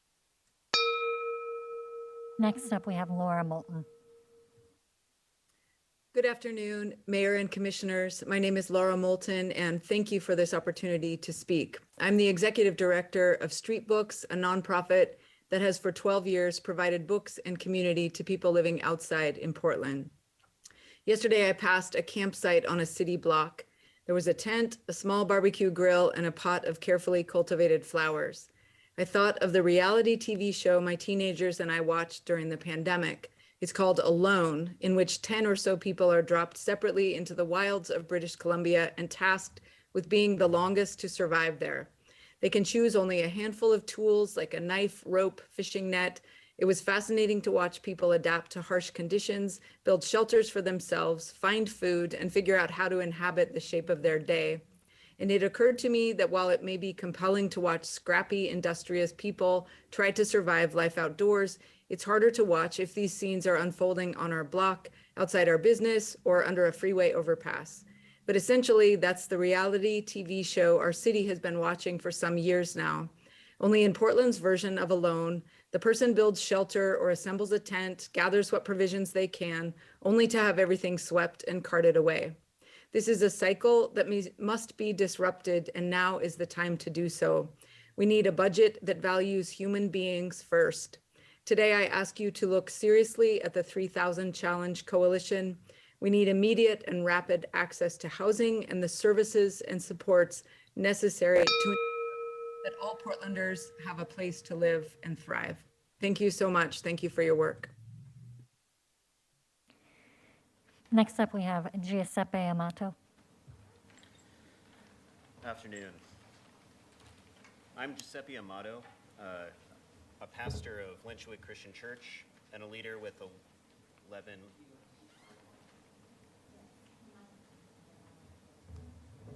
Is this better? Can you hear me? Okay, I'll project. I'm Giuseppe Amato. I'm the pastor of Lynchwood Christian Church and a leader with 11 Community Land and Housing Coalition. I'm here to share the testimony of Daryl Hines, who's been living in an RV on our church parking lot for 2 years. These are his words. My wife Marcy and I, and our 16-year-old son used to live in low-income housing. We started finding evidence of mold and mildew and asbestos. We began to complain, and we called the fire marshal to report the code violations. And we also had some issues paying rent, but we're told that there was no assistance available. Eventually, we were kicked out in retaliation for the reporting. With that and 2 evictions on our record, one of which was supposed to be removed, it was impossible to find a new place to rent. Since then, we've been living in an RV. People don't understand how expensive it is to be homeless. At first, we had no plumbing, no heat, no running water. We were buying 27 pounds of ice a day. Being homeless broke our family. For a while, our kids went to live with others because we didn't have anything for them. It's been incredibly wearing on us physically and emotionally. My son wants to drop out of school and get a job, even though he's been maintaining a nearly straight A average. He purposefully stays after school an extra 15 minutes so his friends won't see him walking home to an RV. I'm starting a new job today, and we're on the wait list for an apartment. But I'm afraid the job will put us just over the limit, and we'll lose our food stamps and we won't qualify for assistance anymore. My wife is permanently disabled. Without her Social Security, I don't know if we'll be able to afford it. My dream is a house that we can move into and find a way to finance it. And I want the city to ensure that no other family has to go through this. Thank you for your time. Next up, we have Sahan McKelvey, followed by Mimi Gurman and Christina McGovney. Good afternoon, Mayor Wheeler and commissioners. Thank you for taking the time to listen today. My name is Sahan McKelvey, and I am the Director of Community and Family Programs at SEI, Self-Enhancement, Inc. And I am also here today to advocate on behalf of the New Day program that provides mentorship, culturally specific advocacy, housing, outreach, prevention, and economic empowerment to youth and young adult survivors of sex trafficking. Our collaborative was recently notified that the city funding previously allocated for this program through the Portland Police Bureau has been repurposed within PPB. And while I am sure that what PPB has prioritized is important, the services provided to survivors of sex trafficking through the New Day program are crucially imperative for the hundreds of youth and young adults who have been impacted by this work. We all know the prevalence of sex trafficking and the negative impact that it has had in our city, specifically among young people of color. The New Day program allows us at SEI to provide culturally specific services for African American youth and young adults who are disproportionately impacted as victims of sex trafficking. This city has decades of history that has told our African American Portlanders that they are not valued and that the suffering of our young people does not matter.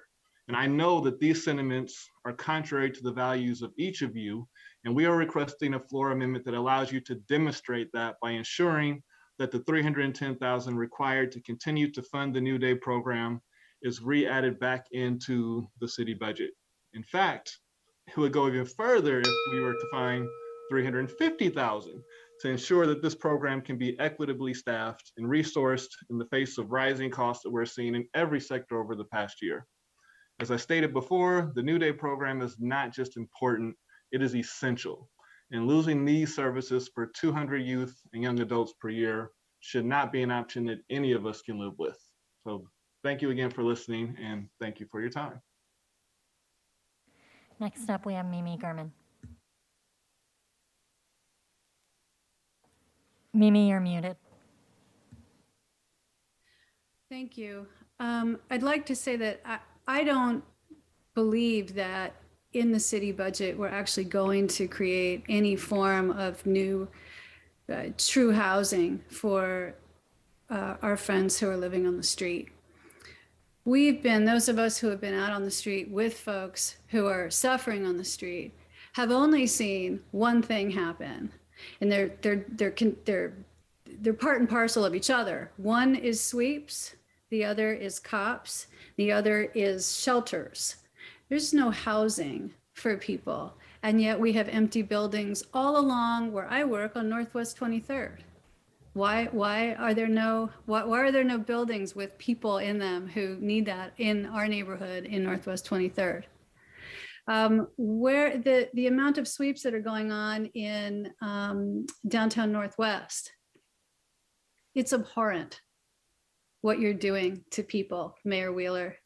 And Dan Ryan, I'm a co-founder of Jason Barnes Landing in St. John's. We have at least 18, maybe 25 back and forth emails with your staff to try to get you to come out to speak to the camp itself where you want to put your SRV on top of, literally on top of the structures that are at Jason Barnes Landing. And yet somehow, and you won't come out. And yet somehow we're supposed to believe that you're gonna have money or use the money that you have to house people. I just want to state in my testimony that I don't believe a word of it. Not one word. I don't think you're going to do anything that is humane for our houseless. And I hope I'm wrong. I hope I'm absolutely wrong. I hope to see people housed. I hope to see my friends at Jason Barnes Landing housed, not just in an SRV, but in apartments. Good luck. Next up, we have Christina McGovney. Good afternoon, Mayor and Commissioners. Thank you for time and all the work that you do for the City of Portland. My name is Christina McGovney, and I'm the Director of Home Free, the Domestic and Sexual Violence Programming at Volunteers of America, Oregon.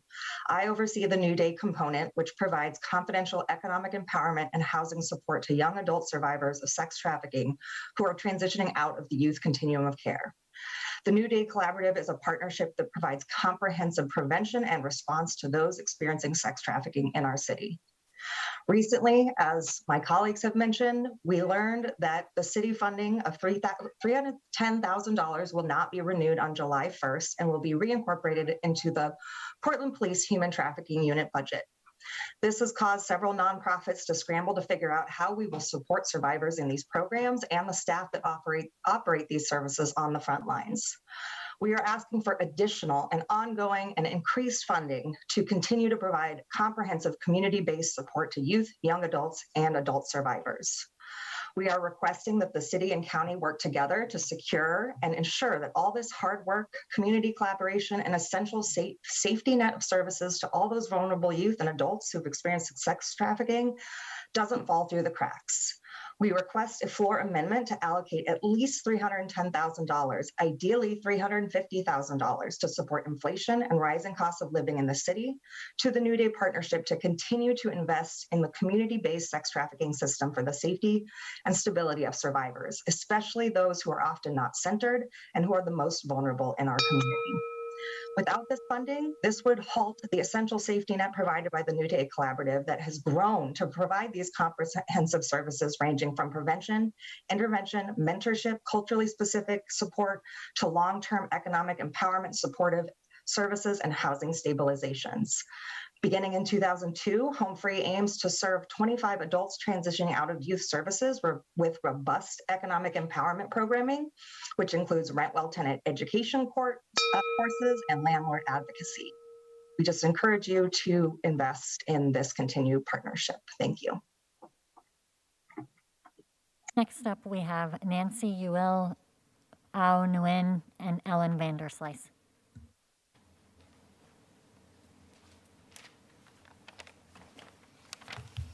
Good afternoon. I'm Nancy Ewell. Can you hear me okay? Thanks. Thank you for hearing my testimony today. My name is Nancy Ewell. I live in Northeast Portland, and I'm testifying today for city funding for housing, specifically in support of the Challenge 3000 Portland solutions, including Project Turnkey. I'm asking you to implement real strategies that house people and provide wraparound services to help them succeed. Housing First works. I'm a landlord. 10 years ago, my spouse and I built an accessory dwelling unit in our home in Northeast Portland so we could help with the affordable housing crisis in our city. We're doing our part to provide affordable, stable housing for those in need. When it comes to housing people who are homeless, much of the talk about shelter beds and camp sweeps is misguided at best. Shelters are a short-term emergency response after community-wide disasters like fires, hurricanes, and floods. Shelters are not a housing option. At the end of the stay in a shelter, a homeless person is still homeless. But now they've endured possible exposure to disease, violence, theft, loss of personal belongings, and trauma. Then they're back on the street trying to create a safe place to rest. We must house people using rent support, landlord coordination, and wraparound services. It will take courage to stand up to the rich and the powerful. It will require money to buy motels, guarantee rental payments, and set up master leases. It will take compassion, honesty, and commitment. Please fund the strategies of the Challenge 3000 Portland campaign, including Project Turnkey, to help people who are homeless get the housing and support they need to heal and recover. Thank you. Next up, we have Ao Nguyen. Good afternoon, Mayor Wheeler and Commissioners. My name is Ao Nguyen. I live in Southeast Portland in the Richmond neighborhood. I would like to add my support to a plan briefly mentioned by a few of the previous speakers. The plan is called Portland Turnkey. It will house up to 650 unhoused Portlanders within 6 months. This plan will house people in already built motels, hotels, and existing housing, which can be quickly converted into permanent housing with wraparound services. This is a well-researched plan. It has a very reasonable cost. The people pushing it have already looked at funding sources. It is based on the very successful Project Turnkey from the state of Oregon, which housed so many of our homeless neighbors during the pandemic and wildfires of the last couple of years. Portland Turnkey is a solid and actionable plan. All it needs is some political will and a budget. I urge you, please take a look at Portland Turnkey and embrace this plan. More details are available at 3000challengepdx.org. Thank you. Next up, we have Ellen Vanderslice. Good afternoon, Mayor Wheeler and Commissioners. I'm Ellen Vanderslice, a resident of Northwest Portland and the owner of a small vacant lot in Lentz. I'm here to testify today for the role of small developers who live in the community in addressing the crisis of thousands of our neighbors who have no better place to stay than on the street. 5 years ago, my husband, Scott Parker, and I asked ourselves what we could do about the housing crisis in Portland, and we decided the best use of our resources would be to build some housing. I'd like to share some lessons we've learned. Spoiler alert, no housing yet. First, we learned that every small vacant multifamily lot left in Portland was vacant for a reason. So developing these lots requires attention, flexibility, and creativity. In 2018, we purchased a lot in the Johnson Creek floodplain, full of naive notions of using innovative building technologies. We began designing a duplex there. We learned that the permitting process is strongly biased to conventional methods. In 2020, when Better Housing by Design took effect, we could go denser, and that's a really good thing because it allowed us to double the housing capacity of the land. So we started over, designing a fourplex. We finally submitted for a building permit last August. 9 months later, we're in the third round of comments. So we support the effort in the budget to streamline development permitting. Instead of forcing us through rigid and inflexible processes, development services could muster some of the same attention, flexibility, creativity, and sense of urgency that we brought to our project. There are a lot of citizens with resources who are willing to help, and you want it to be attractive to them to put those resources into housing in their city rather than, for example, stock in multinational corporations. Since we became the stewards of this land, we've built relationships with the neighbors in a way that big out-of-state developers could not. More housing is essential to solving the housing crisis in our region, along with all the services that help people get into housing and stay there. Thank you very much. Our last testifier is Lisa Chikala.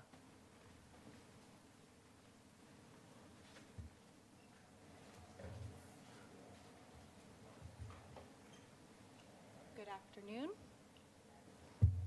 Mayor Wheeler and commissioners, can you hear me? Okay. Thank you for this opportunity to testify and for all that you do for the City of Portland. I'm Lisa Chikala, the Executive Director of the Oregon Media Production Association, also known as OMPA. And we represent the professionals that work in media production, including those that work in film, television, commercial, immersive now, and independent production. Portland's industry has been working before, throughout, and now alongside the pandemic, and is an industry poised to be part of the city's economic, cultural, and reputational recovery. We believe that together with the City of Portland, we can work towards the common goals of creating jobs, supporting local businesses, telling meaningful and local stories, improving Portland's image around the globe, therefore driving tourism and creating equitable access to these opportunities. So as the voice of the film community, we want to ensure that we have the ability to help shape the function of the proposed Office of Events, Film, and Music, and the roles that support it. Our community knows what it needs for the local industry to be successful, and while we've been assured that the current function of the Portland Film Office will not alter based on this new office, it is imperative that our organization be part of defining the needs from and goals of this new office. We heard from Commissioner Mapps and the Mayor's office about the formation of this office and are grateful for that outreach. We've worked closely with Commissioner Hardesty in the past and appreciate her support. And my only ask is that we have the assurance that the city will partner with our industry to help define the new Office of Events, Film, and Music. We want to be active partners in helping meet the cultural and economic objectives of this office. Thank you. Thank you. And before you leave, the gentleman behind you, if you could give him your contact information, that's my chief of staff, and I want to make sure that we know how to reach you. Will do. We'd be thrilled to have your partnership. Mr. Mayor, if I could jump in here. Lisa, thank you for your testimony. We'd love to have you at the table as we figure out the future of the film office. I encourage you to reach out to my office. You might even be, reach out to my office and we'll be sure that we loop you in. Thank you. Sure.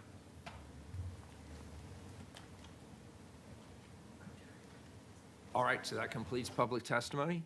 It does. Thank you, everybody. We got a lot covered in a very short period of time. Excellent testimony all around. So colleagues, we are now at the point where we discuss and vote on each of the amendments, unless Director Kennard tells me I'm wrong, but I think that's where we are, right? Yes, Mayor, that's correct. Fantastic.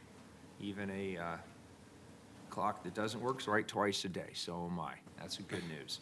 So we'll just go through these in the order in which they were. Oh, you're right, I forgot about that. Thank you for reminding me. Let's take a 10-minute break. That'll give all of us a chance to regroup and allow our excellent council clerks and closed caption folks, as well as all of us, to take a stretch break. We will reconvene at 3:50 p.m. We're in recess. Recording stopped.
Nice to take a little break. So we are now at the point where we are going to vote on each of the amendments that is on the table. The amendments that are on the table are the ones that we went through earlier. We'll just go through them in order. We'll start with what we identified as Mayor number 1. This is allocating $34 million. Well, it's a technical amendment.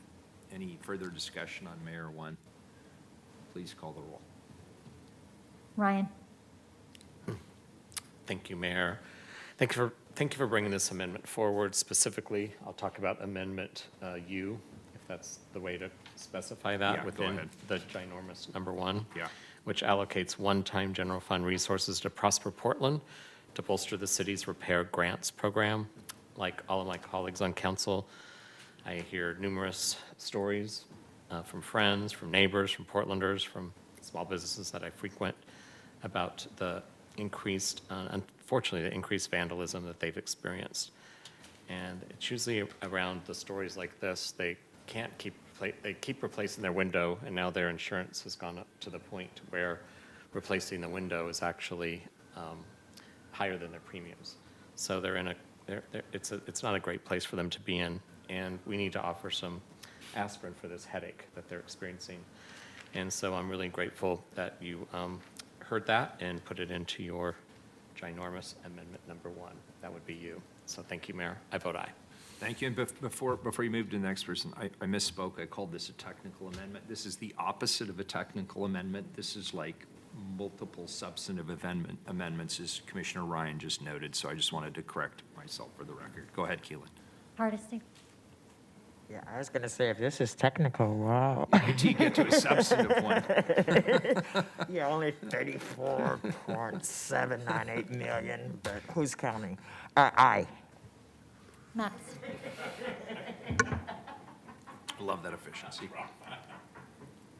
Maps? Aye. Rubio? Aye. Wheeler? Aye. Mayor 1 is adopted.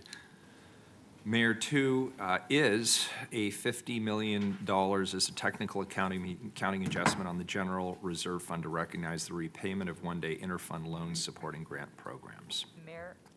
And to be clear, Mayor, it's not the General Reserve Fund anymore. It's Parks Construction Fund and Transportation Operating Fund. You might have the older version, but the version that I read into the record that was put on the table today is split between Transportation Operating Fund and Parks Construction Fund. So as not to muddle this further, what I will do is simply refer to them as the sponsor and the number. So this is Amendment Mayor 2 as described by Jessica Kennard. Please call the roll. Ryan? Aye. Hardesty? Aye. Maps? Aye. Rubio? Aye. Wheeler? Aye. The amendment is adopted. Mayor 3, please, any further discussion? Please call the roll. Ryan? Hardesty? Aye. Maps? Aye. Rubio? Aye. Wheeler? Aye. The amendment is adopted. Mayor 4.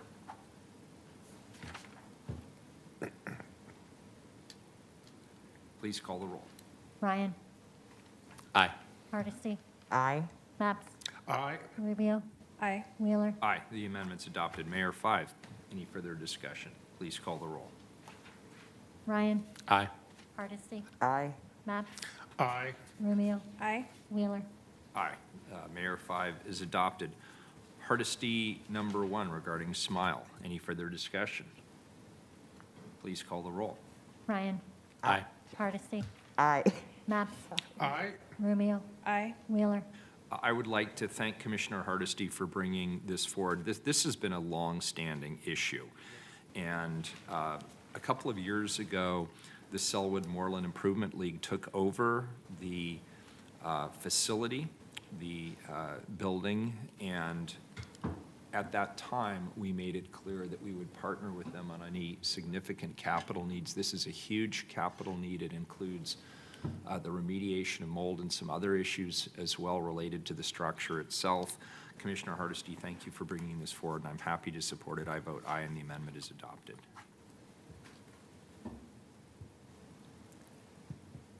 Hardesty number 2, any further discussion? Mr. Mayor, actually, I do Commissioner have Maps. I do have a question.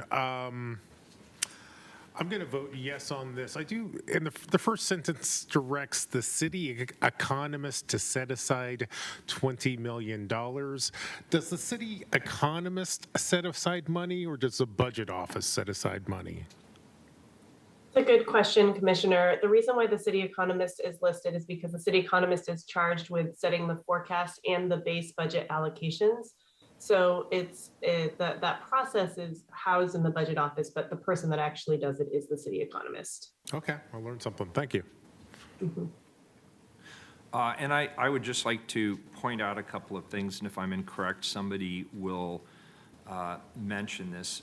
So this adds an audit, and the audit is prior to any allocation, not in this budget, not in next year's budget, but in the 24-25 budget. Is that correct? That is correct. All right, so I believe this is something we would be doing anyway over the ordinary course of business, but I have no objections to this being added as a budget note amendment with that stipulation. So thank you. Any further questions or discussion on this item? Please call the roll on Hardesty 2. Ryan? Aye. Hardesty? Aye. Maps? Aye. Rubio? Aye. Wheeler? Aye, the amendment's adopted. Hardesty 3 relating to body-worn camera staffing policy. Any further discussion? Yes. Commissioner Maps. I'm not sure who to direct this question to, but I'll just speak to my colleagues on council. I have some concerns about how this proposal interacts with the bargaining process the city has with the PPA. I'm also wondering how this interacts with our efforts to reach compliance with the district or with the Department of Justice. I'm not sure who can respond to that question, but this gives me pause. Well, let me give you the rationale for why I think that this is the appropriate time for us to be putting this parameter in place. As you know, we have not adopted a body-worn camera policy as of yet, but we do know what the DOJ thinks is the model under which we should adopt it, right? And one of their criteria is that the police officers who are actually using the body camera are not the ones that are actually managing the data. We have a community safety department because we're taking those administrative functions out of policing, out of fire, out of 911, and putting them under a director, a community safety director. As we're building this new system, it makes perfect sense that we would start off with this possibility that we would actually not connect the body-worn camera with actually staffing in the police bureau.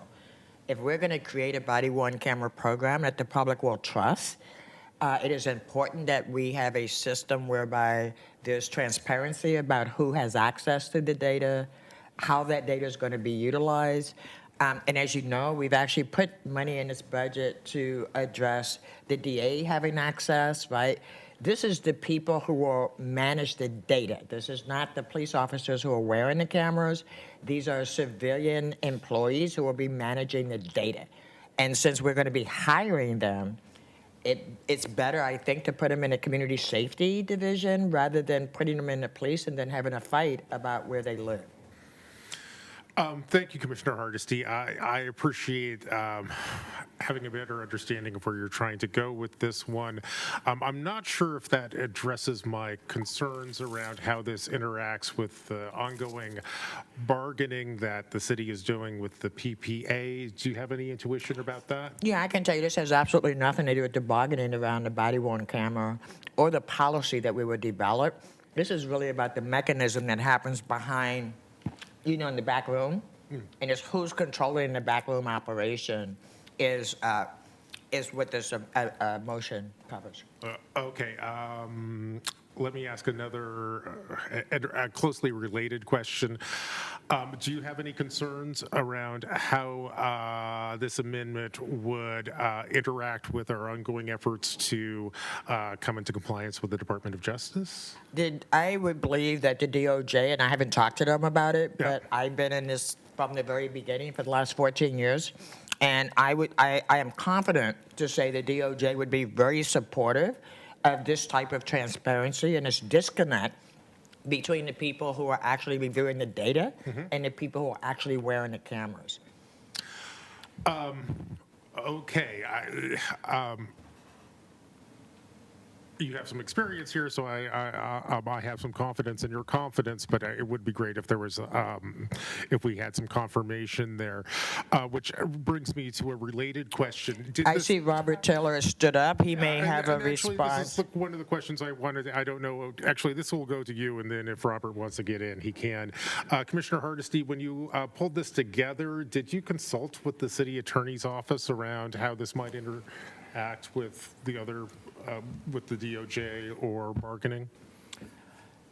Other than the knowledge that I have about the bargaining still taking place, I didn't need any additional information from the city attorney's office. So no, I didn't ask them if they thought this was cool or not.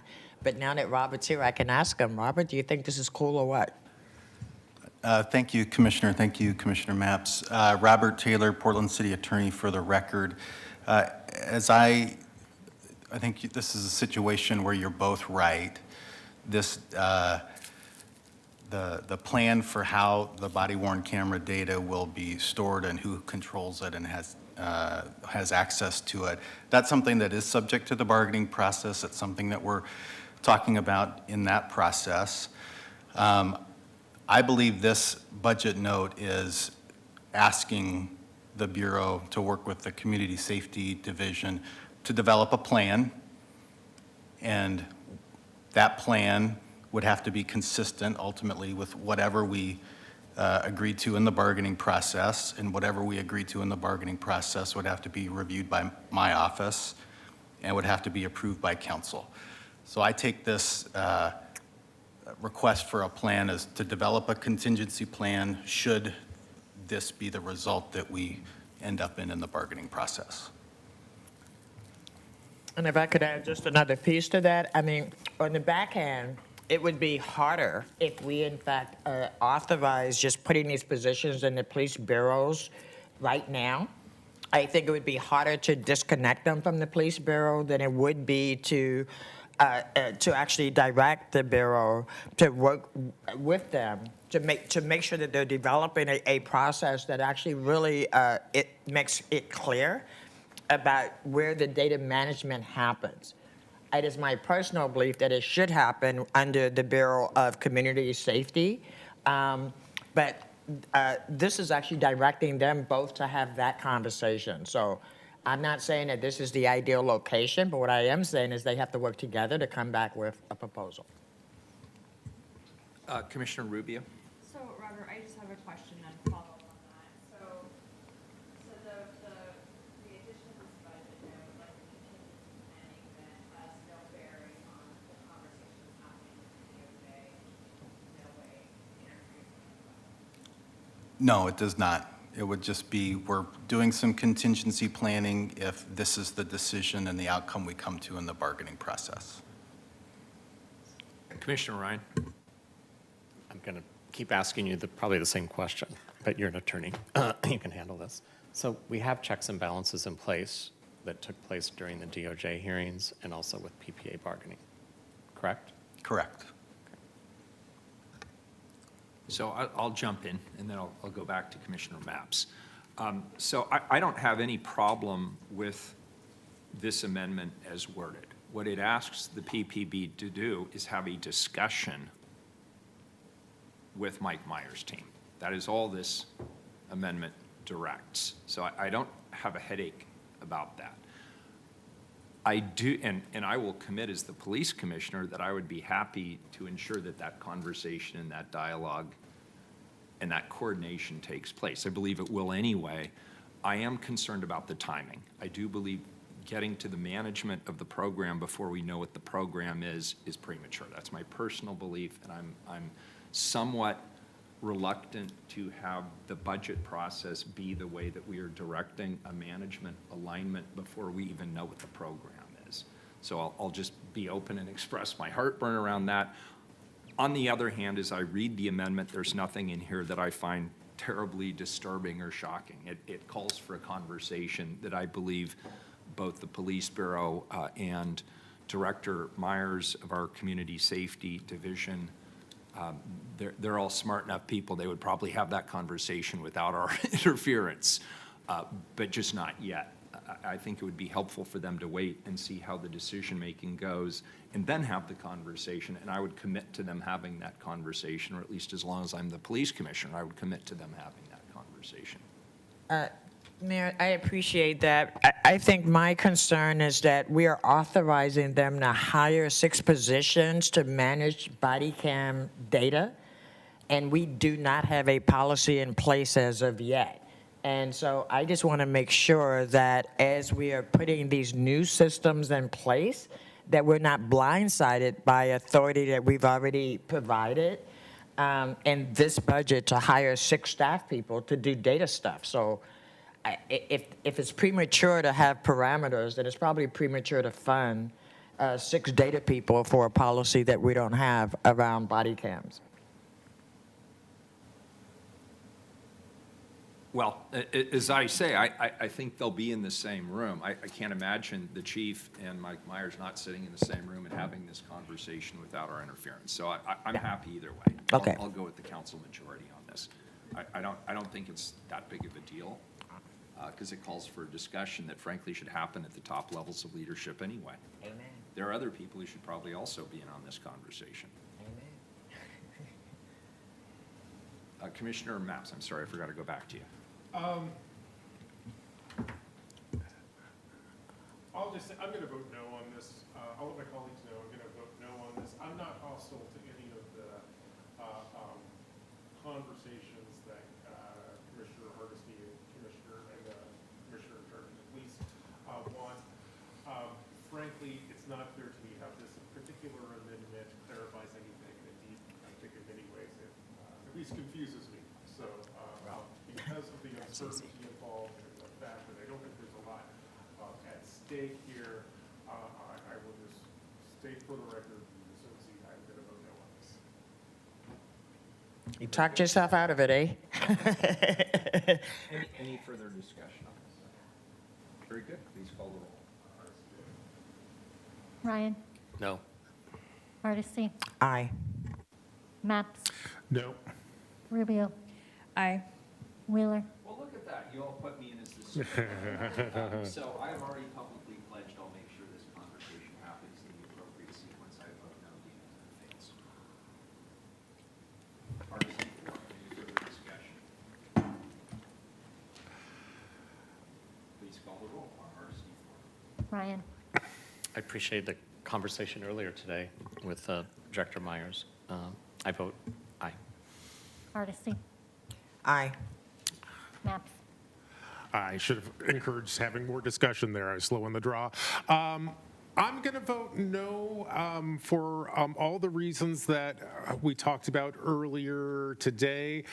We've received 2 evaluations of this program in the last month or so. I'm a big fan of evaluations. And I think that as we roll this program out, we should evaluate them, continue to evaluate them. I will also say that if we're going to pull in a third party to evaluate this program, I sure hope that the first place we go is to the auditor's office. It seems like this is exactly what they're supposed to do and should be our first stop on something like this. Having said all that, I'm going to vote no. Rubio. I was really enlightened by the conversation earlier today, and I took to heart what Director Myers talked about in terms of encouraging that we can do both. We can continue to explore and expand the program and do what we need to do to meet the urgency of right now, and we can also continue rigorous evaluation. So I'm going to vote yes.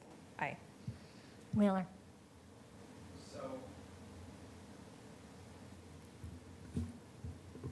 This is for, again, not this upcoming budget. This is for fiscal year 23-24. I believe we will engage, as we did this time, with an outside audit service. I agree with what Commissioner Maps just said, too. We don't always have to spend a lot of money with an outside auditor. Let's take a look and see what our internal auditor can do. At the time that this would be brought back to council, it would actually be done under the leadership of a new auditor who might actually have a different approach or ideas or thoughts on how best to evaluate this program on an ongoing basis.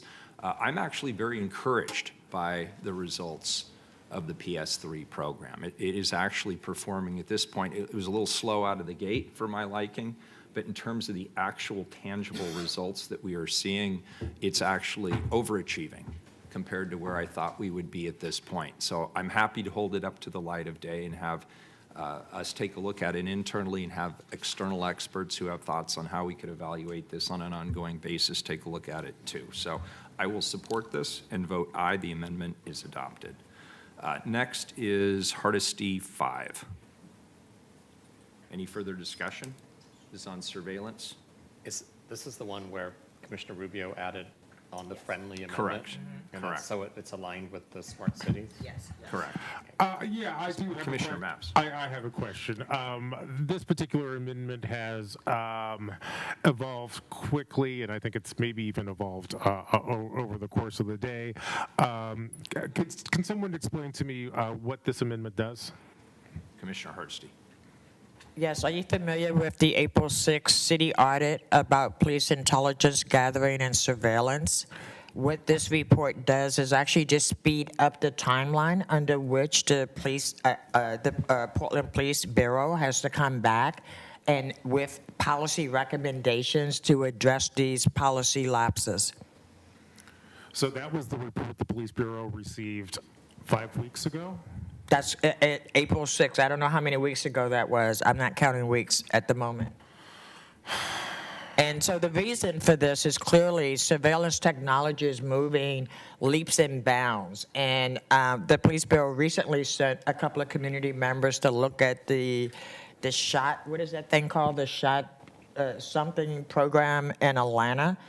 It is important that we, as a city, protect the privacy rights of community members who seek to exercise their civil rights and protest. And if you read the report, you will find that there's just so much vulnerable personal information that was collected during the 2020 protests that Portland Police Bureau did not effectively either eliminate or they allowed other people to have access to the data who did not have a legal right to the data. And so rather than waiting a whole year to ensure that community members can be comfortable when they exercise their First Amendment rights, this recommendation says they come back in 6 months rather than 1 year. Well, I support free speech and privacy like every member of this council. It does strike me as being maybe not the best management policy to give a bureau 5 weeks to respond to an audit. I sure the hope that eventually we can get back to a normal order where we audit our bureaus using our audit office and we give bureaus the time to respond to audits. And that's what I hope happens here, and that is why I will be voting no on this item. Thank you for that, Commissioner Maps, and of course, it is your right to vote no. Let me just say that this city council passed the strongest regulations around facial recognition technology because we found out it was being used really aggressively against especially communities of color and women. And what we know is that technology is growing more rapidly than we as a city can keep up with it.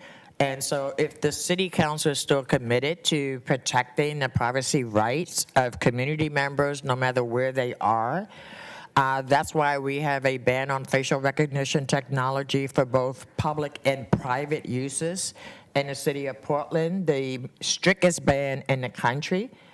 And I do not want us to relax understanding how new technology is being used, both in a positive way and a negative way. This report was very troubling when I read this audit, and I do not think the people of Portland have a whole year to sit around and wait to find out if their rights to privacy are being violated by their own government. So again, you have the right to do what you please, but this is really an issue that is of grave concern, especially to immigrant and refugee communities and communities of color. We see what happens when this new technology is implemented without sidebars and accountability, and that is what happened in 2020, and this is going to prevent it from happening again. Thank you. Commissioner Hardesty, could I ask a question? I mean, these are all good, and I appreciated Commissioner Rubio's addition of a friendly amendment earlier this afternoon. My concern about this isn't the intent. I think the intent is right here, and everybody should be concerned about how data is maintained, how it is stored. The internal auditor's audit called out questions about the policies as well as about storage procedures and the like. As I read this amendment, I thought, well, these are all common sense types of issues that we should consider. These 5 policies that the chief should look at and at some point bring to the council make sense. But I'm just going to be honest with you. There's no way that you're going to find, you're not going to get a thoughtful report on the complexity of these issues by the timeline that is stipulated in this amendment. It's too aggressive. It's a matter of weeks to create, adopt a directive related to investigating First Amendment activities, procedures that limit the use of sensitive information, adopt directives that include council authorization of surveillance and technology, solicit advice from the private commission and requirements for policies and reporting, add amendments to the social media directive, publish public reports. This is all very complicated stuff, and we need to get it right. And my concern is the time frame here will lead us to rush, because we are asking the police bureau to provide other reports on a very similar timeline at a time when they're very busy. And so as the commissioner in charge of the police bureau, I'm just telling you, I don't think they have the bandwidth to do all of the things you've asked. And you've asked some good questions here, and you've suggested some really important policy directives. I just don't think it's feasible on the timeline that's been requested by the end of this year. Well, Mayor, I appreciate that. I'd love to get Robert Taylor to come up and find out. A lot of this is really legal stuff that whoever the city attorneys are that work with the police bureau will be doing the heavy lifting. I'm not quite sure that that the police are going to sit around and figure this out by themselves. I'd expect they're going to work with the city attorneys. And let me also say, Mayor, if they don't finish in 6 months, that's okay. But if we don't give them a shorter timeline, then this will drag out like many other reports that should be coming to council. I understood, but I want to weigh that against the fact that my name is in this. Yes. It specifically mentions the police commissioner, and I'm just being honest with you in terms of the capacity I have in my office and what I believe is the current capacity in PPB, the other named party that's supposed to bring back to council these 5 sets of policy directives by the end of the year. I'm just telling you, that's a lot of innovative research and policy development in a really short period of time, in addition to everything else we're working on. That's just, I'm just being honest. If the council supports this, I want to be able to say I said this. Right. If on December 31st, they're saying, where is the directive around this? Where's the policy around this? Where were the reports that you solicited? I just want to be honest about the meatiness of this particular amendment that you put on the table. Thank you, Mayor. Let me just say, you're right. We are asking for things, as you know, the communities have been asking for quite some time, and the audit just actually brought it back to light that these policies are not in place. And so I just want to ask Robert Taylor, as the city attorney, I know that there are some attorneys that are directed to work with the police bureau. What do you think could be done realistically based on this amendment in the next 6 months? Thank you, Commissioner. Robert Taylor, Portland City Attorney, for the record. So the usual process for the audit that comes out is the auditor does their audit. The Bureau then responds to that audit, and the audit and the response are published. And so this is an audit where the Bureau has responded to it and said they agree with many of the recommendations. And then typically what happens is the auditor a year later will do a follow-up report on how well the Bureau is doing on implementing those recommendations or noting where the Bureau disagreed. So that's the normal process. If this is asking the Bureau to come back at an earlier date to implement those recommendations at an earlier time, my office will take whatever direction council gives us to make this work. I think when we sort of do our planning, we anticipate the normal audit year-long timeframe to get those things done, but we will take the direction of council and do whatever is asked of us. So if I may ask a follow-up. So Robert, so some work has already been done to address the concerns that were raised by the audit. And some things we're just asking for today, so of course there's been no work done on it. I would be comfortable actually maybe making an amendment that would actually allow for a report back by December of this year about what has been accomplished on this list and what's the timeline to get the rest of it done. Again, I think the more we keep this in the public eye, the more opportunity we will have to make sure that we're putting the right intelligence gathering and surveillance policies in place. And honestly, Mayor, I want to make sure this policy is in place before we buy any more new technology, because that seems to happen. I don't know where it happens, but it happens behind closed doors. The next thing I know, we got new surveillance equipment. So that's my rush, is to make sure we have a policy before we start buying new equipment and then deploying that out in the community. So it sounds like some of the work has already happened, and it wouldn't be an overburden to come back in 6 months and say what else has happened and what's the plan to get the rest of it done. No, I would absolutely support that, as would PPP. I think that would be appropriate for us to come back at the end of the year and let people know where we are with regard to the audit findings and what the status is and what has yet to be done. I think that is a very reasonable compromise. Excellent. Thank you very much. And so can we accept that as a friendly amendment? Try some language for you. Please. The third paragraph, which was also edited by Commissioner Rubio, and I don't have that precise language, but the therefore sentence, therefore PPB is directed to return to council by December 31st, 2022 with a report describing progress on policies on surveillance privacy protections that will respond to each of the following audit recommendations. I think that's the idea. And I think. Is that okay? Good. I like that. I support that. You'll include the other language. Yeah, the other language would We'll stay. have that in writing, so we'll kind of incorporate it, but I think if that language is acceptable, which is it's a report on December 31st describing progress, that's the concept, and we'll. Yeah, that's good, because PPB has been working hard on this, and because it was a complex audit, and there were a number of findings, and I think they would be eager to come back here and tell the council what they've been working on. I guess my only concern is, are we going to buy any surveillance equipment between now and the 6-month report back? Can anybody answer that question today? That would be my biggest concern, that some equipment would be purchased that would provide surveillance, and it would be prior to us actually putting a policy in place.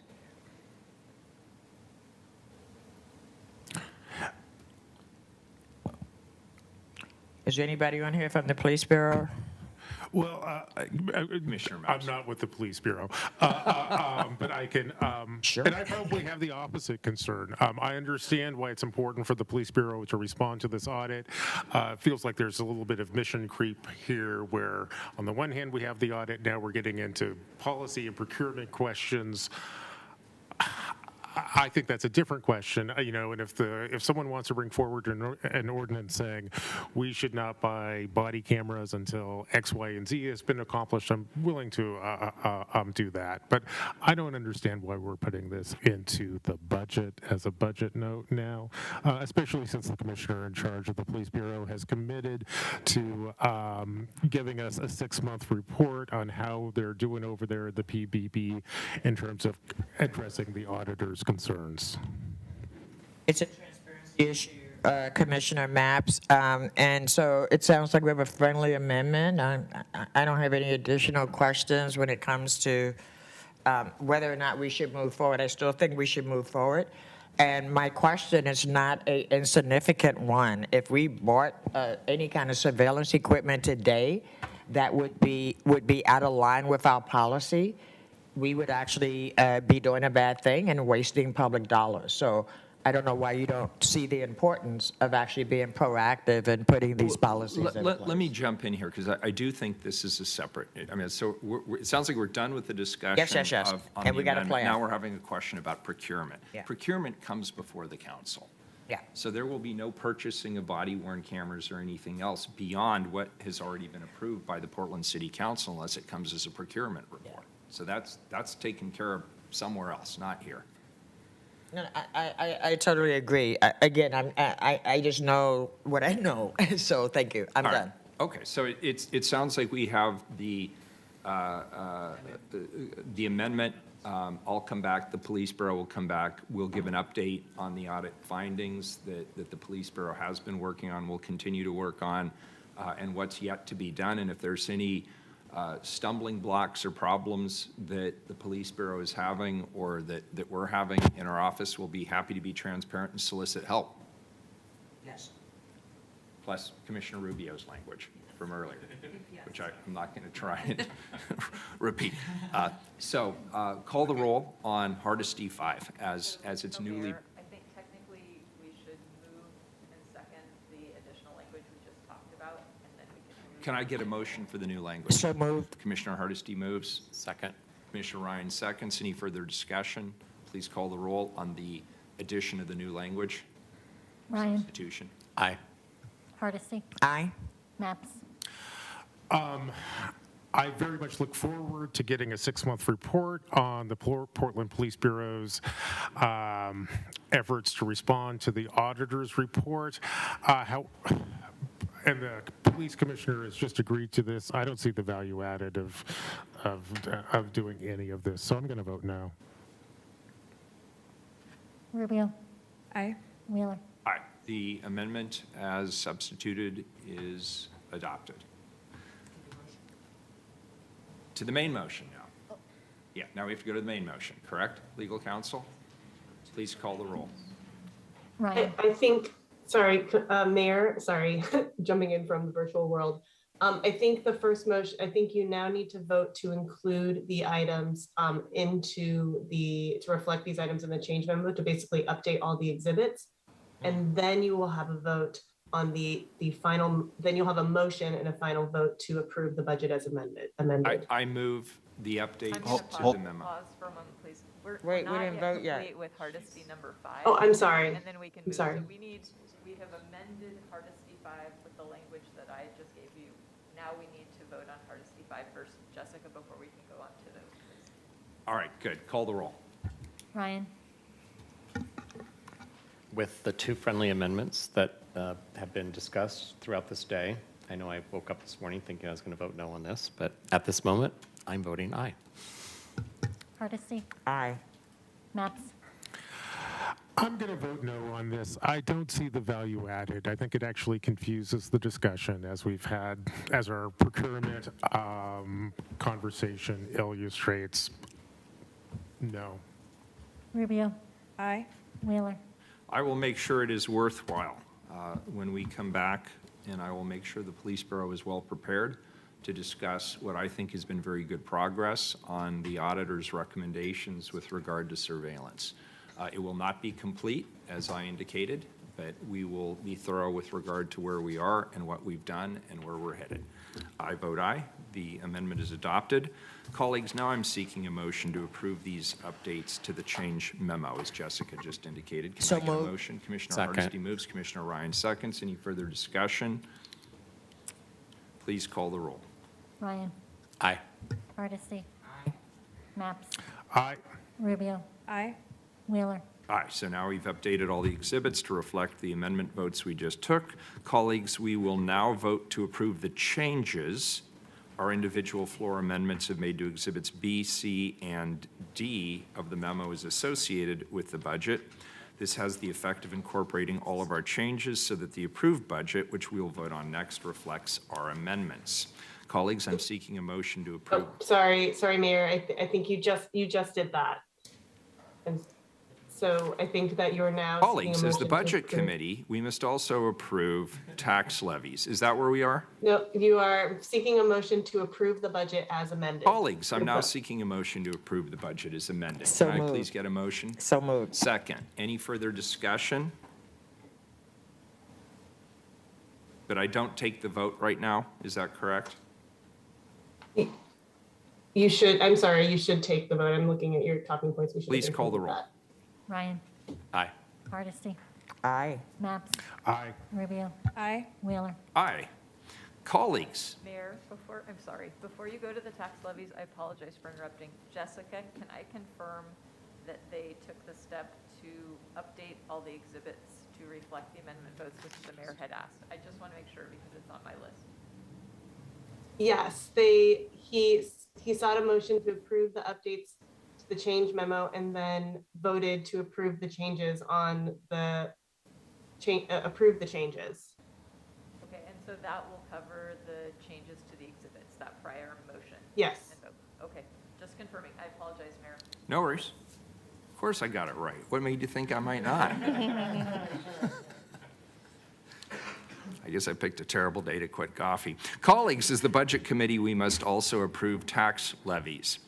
The city shall levy its full permanent rate of 4.5770 per $1,000 of assessed value and $28,115,755 for the payment of voter-approved general obligation bond principal and interest and $198,852,828 for the obligations for fire and police disability and retirement fund, and $0.08 per $1,000 of assessed value for the parks local option levy, and $0.4026 per $1,000 of assessed value for the children's levy. Furthermore, the city shall levy the amounts listed in attachment E for urban renewal collections. I'm seeking a motion to approve the tax levies. So moved. Commissioner Hardesty moves. Can I get a second? Second. Commissioner Ryan seconds the tax levies. Please call the roll. And Yes? yes, Please call the roll on the tax levies. Ryan, Aye. Hardesty, Aye. Maps, Aye. Rubio, Aye. Wheeler. We did it. Director Kennard, back to you for next steps. thank you, Mayor. It always feels like a big accomplishment. So now that the budget has been approved by the Budget Committee, the approved budget will be sent to the Tax Supervising and Conservation Commission, also known as the TSCC, for review. The TSCC has 20 days to review the budget, and the TSCC will then conduct a hearing on the city's approved budget on Tuesday, June 7th at 9:30 in the morning. Final budget adoption is set for Wednesday, June 8th at 2 p.m. Public testimony can be received at at the June 7th TSCC hearing and the June 8th budget adoption hearing. And then also I wanted to share in related budget activities, the council will convene as Prosper Portland's budget committee to consider Prosper Portland's budget tomorrow, May 12th. And next Wednesday, May 18th, the council will hold a utility rate hearing. So you are moving along quite nicely, but you're not quite there. So look forward to these next events over the next month and feel free to reach out to my office if you have questions. With that, I will turn it back over to the mayor to adjourn today's hearing. All right. Thank you, everybody. It was a long afternoon, but it was an interesting one. Colleagues, this meeting of the City of Portland Budget Committee is now adjourned. Thank you.